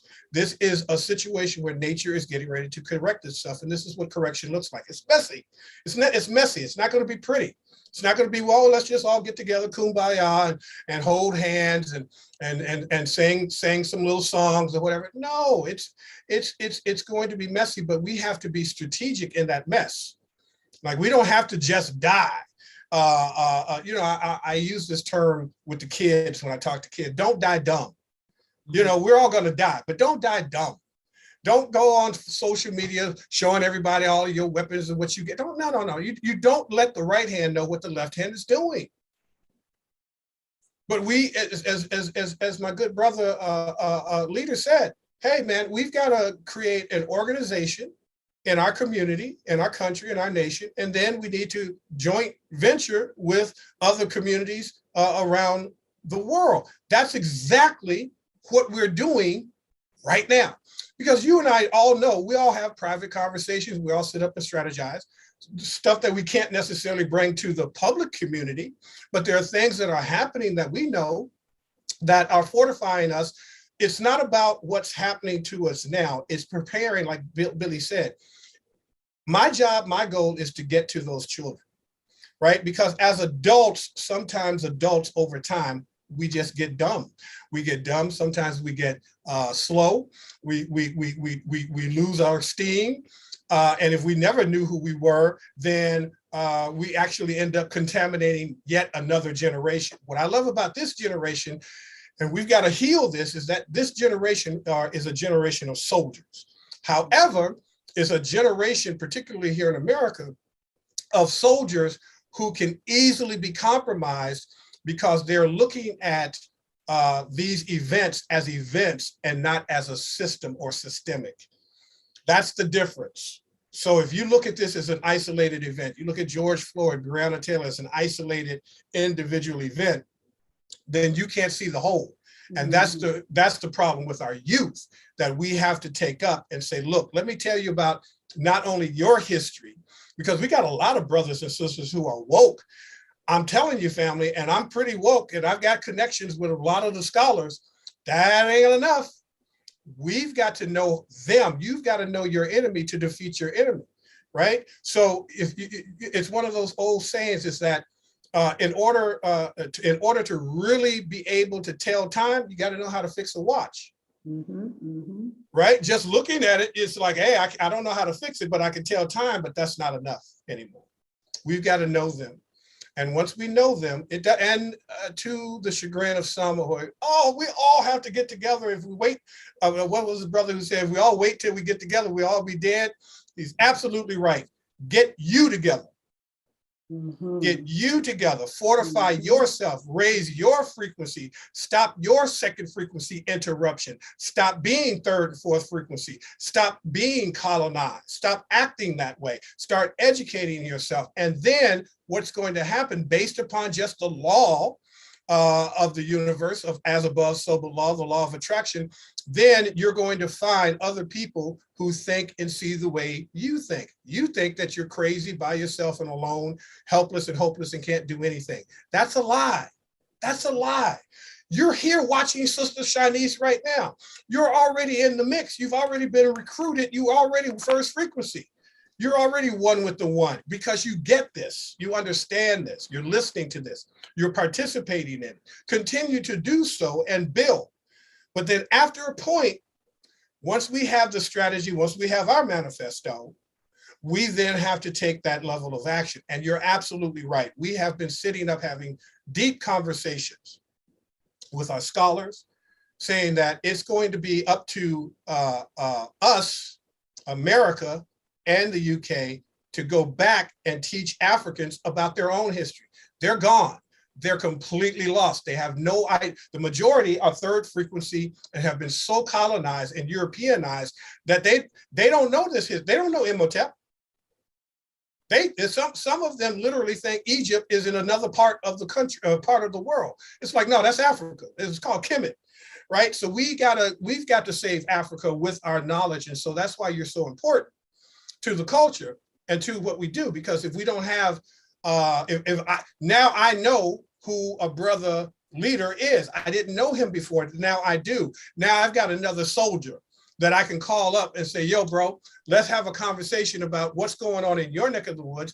Here's my intel. What's your intel? Let's get together and start building a strategy to protect and defend our people. Ashe. Ashe, ashe, ashe. Wow, wow, wow. You know, we've got our work cut out, people. And, you know, we're not powerless. We're not powerless at all. And yeah, it takes a virus to wipe out a virus. We did have a troll in the chat, I see, you know, that I had to remove because they we do get them. We do get them. Rise up, Lady V saying fantastic show. Sister Shanice, rise up. You know, family, you're the ones who've made the show what it is, and our wonderful, wonderful guests. Just going to read one or two more comments before we bring back Leader Mbandaka for some final words as well. Ngoni says, please be careful about stereotyping. I'm an elder and my head is not in there. Okay, yeah, there were some comments about many of our elders having their heads in the Bible. So yes, we have to be careful, you know, not to generalize, and because we have elders on the panel, myself included, and my head's not in the Bible either. DJ Special says, for over 100 years, been hearing the same thing, but nothing is going on. Too much talk, not enough action. I think if you look back 100 years, you will see that there's been quite a lot of change over the last 100 years. I mean, I accept that change doesn't happen as quickly as we would ideally like it to. But if we look back 100 years, if we look back 200 years, you know, we can see a lot of changes happen. I think 100 years ago, they were still lynching Africans in America, were they? Were they not? Africans were swinging through lampposts. It was Jim Crow laws. And it was Jim Crow laws. So there would not be a YouTube. If YouTube was around at that time, we wouldn't be on it. We wouldn't have been allowed. Would not have been allowed in South Africa. We were the strange fruits on southern trees. There it is. There it is. So no, I disagree with the brother saying we keep talking about it and nothing changes. No, what happens is each generation has it within its own generation. This is the first time you've got 5 generations at the same time on American soil. We've got the great generation, which are in their 80s and 90s, like Obadiah Shaka, Leonard Jeffries, and Dr. Edwin Nichols. They produced the baby boomers, which would be Professor Kaba, James Smalls, and Wade Nobles. They then produce Generation X, which is my generation, and Billy's generation, and your generation, and we produced the millennials, and now the millennials are producing Generation Z. We got to get to Z. Every generation has a genetic memory, but also every generation has, unfortunately, a genetic amnesia, and that's what we're up against. It's not our history is not transferred to the same degree as our trauma.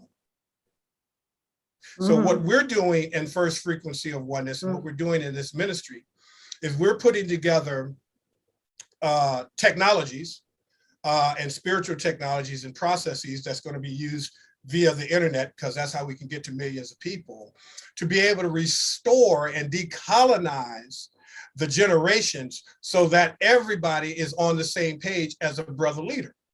As Billy Bman said earlier, we need to listen to this man. We need to know what he knows, but we can't until we get the amnesia out, that signal interruption. So that's our job. That's our, if there's a hidden agenda, that would be it. Now, I'm not going to tell you how we're going to do it, because you don't let the left hand know what the right hand is doing. But believe me, we will see some significant changes in our lifetime, because in the next 20, 30 years, America and what we see is going to be unrecognizable.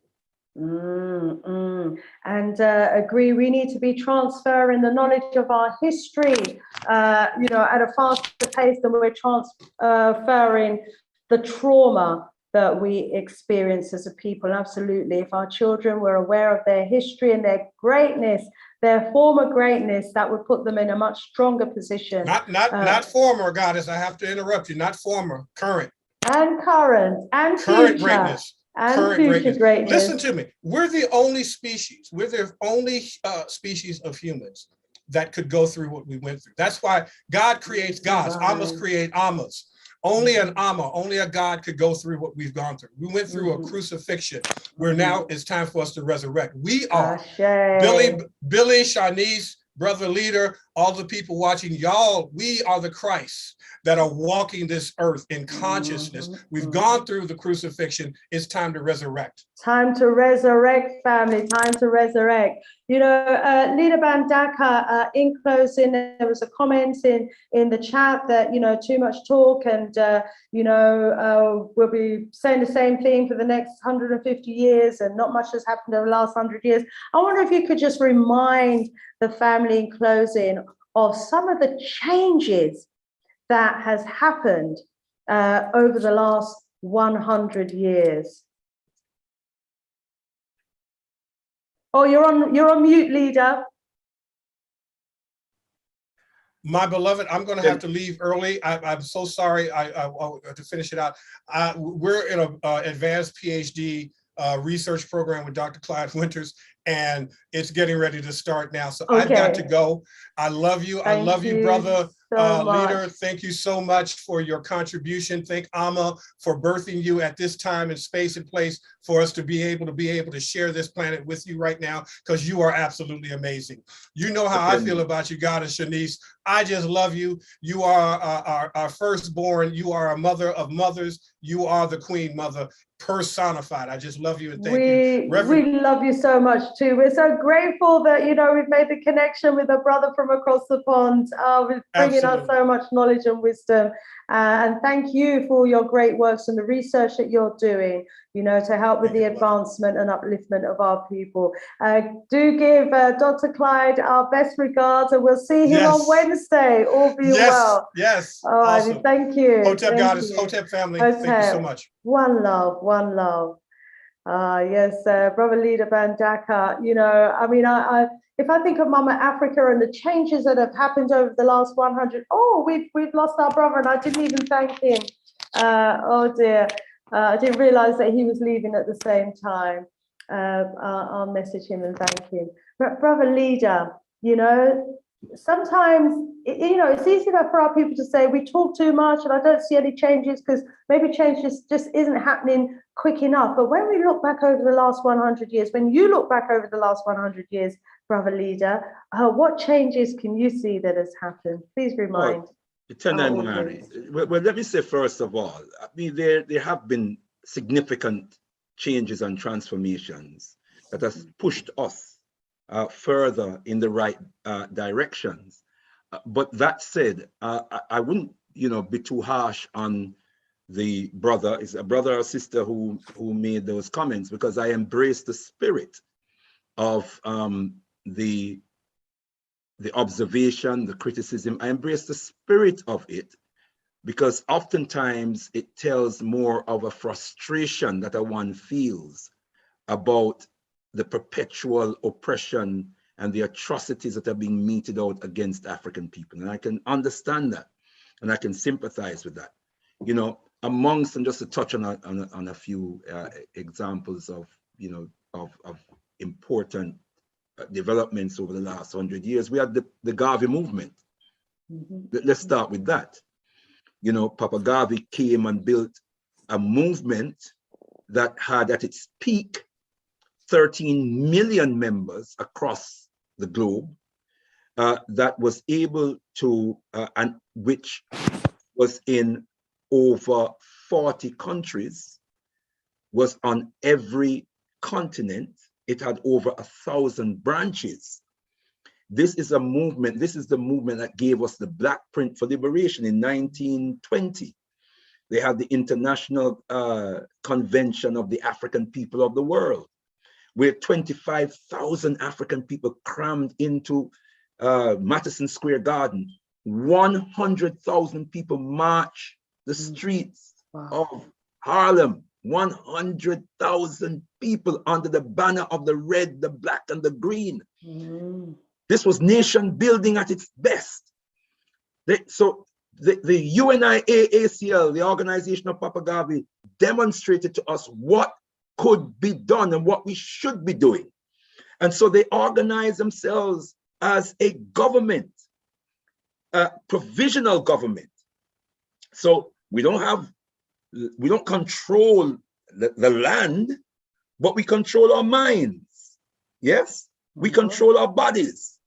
We control our own spirits, so we can bring the spirits together, bring the minds together, and conceptualize political ideas, conceptualize governing systems that will work for us. That we can conceptualize, we can put in place an economic system, which is what they did, that works for us. Yeah. We had this replicated in the Nation of Islam. Yes, a couple of decades on, under the inspiration, the leadership of, yes, the leadership of Elijah Muhammad, but the inspiration of Papa Omowale Malcolm X, a Garveyite who was born into a Garveyite home, whose mother and father were leading active members in the Garvey movement.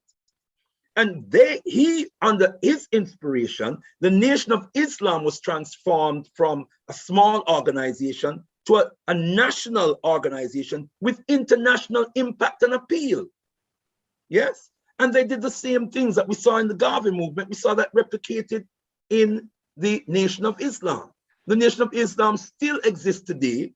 And whilst I might have issues with Africans in Islam, when you look at the work that is being done on the practical level, some of the good work that is being done, yeah, we can learn a lot from that. We can learn from the legacy of the Osagyefo Kwame Nkrumah, the transformative work that he did in Ghana. See, we've got to study these things because these provide the template for us to build upon. So, no, it's not correct that we haven't done anything. A lot has been done. We haven't been able to maintain and sustain it, but the template is still there. We can go and pick it up and we can use it as the foundation or the launching pad to move us on to the next level. As the great genius, basically, Frantz Fanon, the great philosopher and psychologist, and he wore a lot of other hats. He says, every generation must, out of relative obscurity, discover its mission, fulfill it, or betray it. And that's what we have to do. Discover our mission, fulfill that mission, or betray it. There's not one, I'm sure, listening this evening who would want to betray our mission. And he says every generation, not just every individual, but every generation. So it seems to me that there's a conversation we ought to be having with each other. And the conversation should go something like this. What's our mission? What is our generation's mission? Can we get our heads together so we can make sure that collectively we fulfill our mission? I want to share, if I may, in closing, my sister. Since we're talking about the mass murder of our people, and we must also remember there were 3 other Africans who were gunned down, who fortunately did not lose their lives. 13 Africans got shot. And we hope that there'll be no further deaths. But you know what? There's a great African poet named Claude McKay, contemporary of Marcus Mosiah of Papa Garvey. And he wrote a poem called If We Must Die. And that was in response to the murder of an African child who was swimming in a beach and strayed into the part of the beach that they said was separated for whites only. And whites attacked him. These are ordinary white families, you know, at the beach seaside having fun. And this at the sight of an African child who just said not supposed to be in their part of the white beach. They beat him up, they stoned him. He got hit in his head, went under, and never came back up. And Claude McKay, who was a war veteran, a soldier, was very angry. He was ready for war. And he wrote this poem. He said, if we must die, let it not be like hogs, hunted and penned in an inglorious spot, while round us bark the mad and hungry dogs, that's them, making their mock at our accursed lot. If we must die, oh, let us nobly die, so that the precious blood within us, hear the words, so that the precious blood within us will not be shed in vain, and even the monsters we defy shall be constrained to honor us, though dead. Oh, kinsmen, we must meet the common foe, though far outnumbered.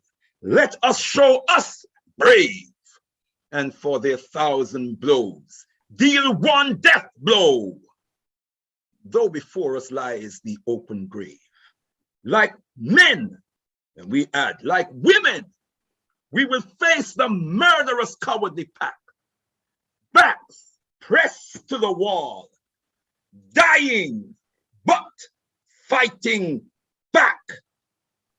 And in the words of the most eminent prophet and king, His Excellency Marcus Garvey, as I close, my beloved sister, he says, power is the only argument that satisfies man.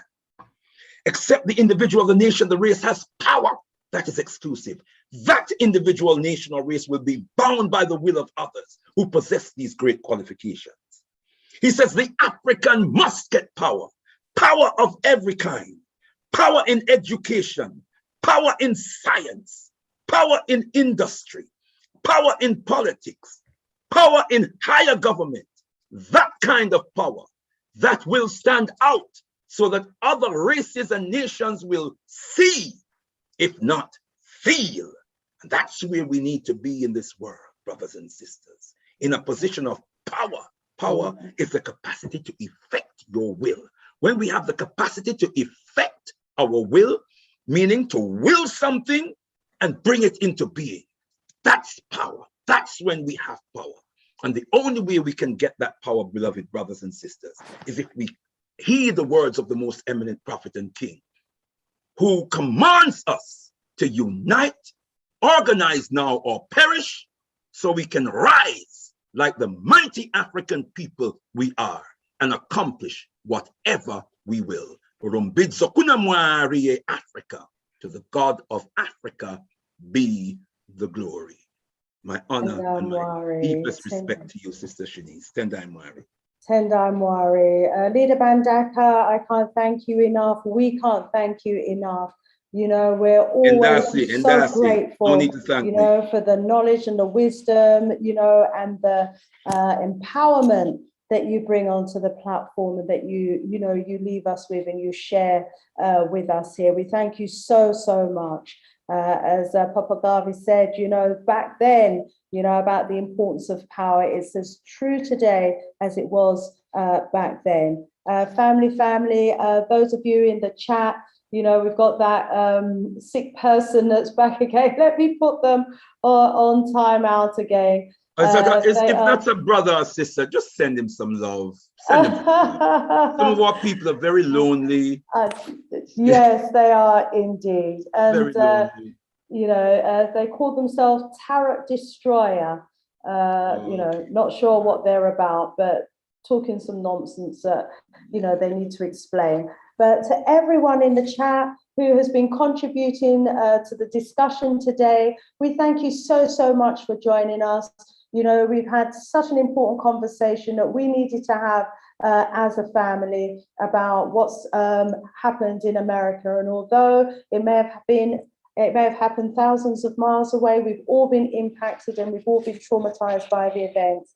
So I want to thank my guests who are not with us now, but have left us to go on to a training session. I want to thank them so much in their absence for their time. And again, Brother Leader Mbandaka, deeply grateful to you. I want to rise up Sister Kai and to all the Al-Kabilan family. You know, thank them for making you who you are and for allowing you to be with us today. We are most grateful. Family, all being well, I'll be back on Wednesday, 8 p.m. UK time, 7 p.m. GMT time. We've got our brother Dr. Clyde Winters in the house. Oh my gosh, it's going to be powerful, another powerful session. Thank you, brother leader. Thank you, family. More love, more strength, more wooden power to all. One love.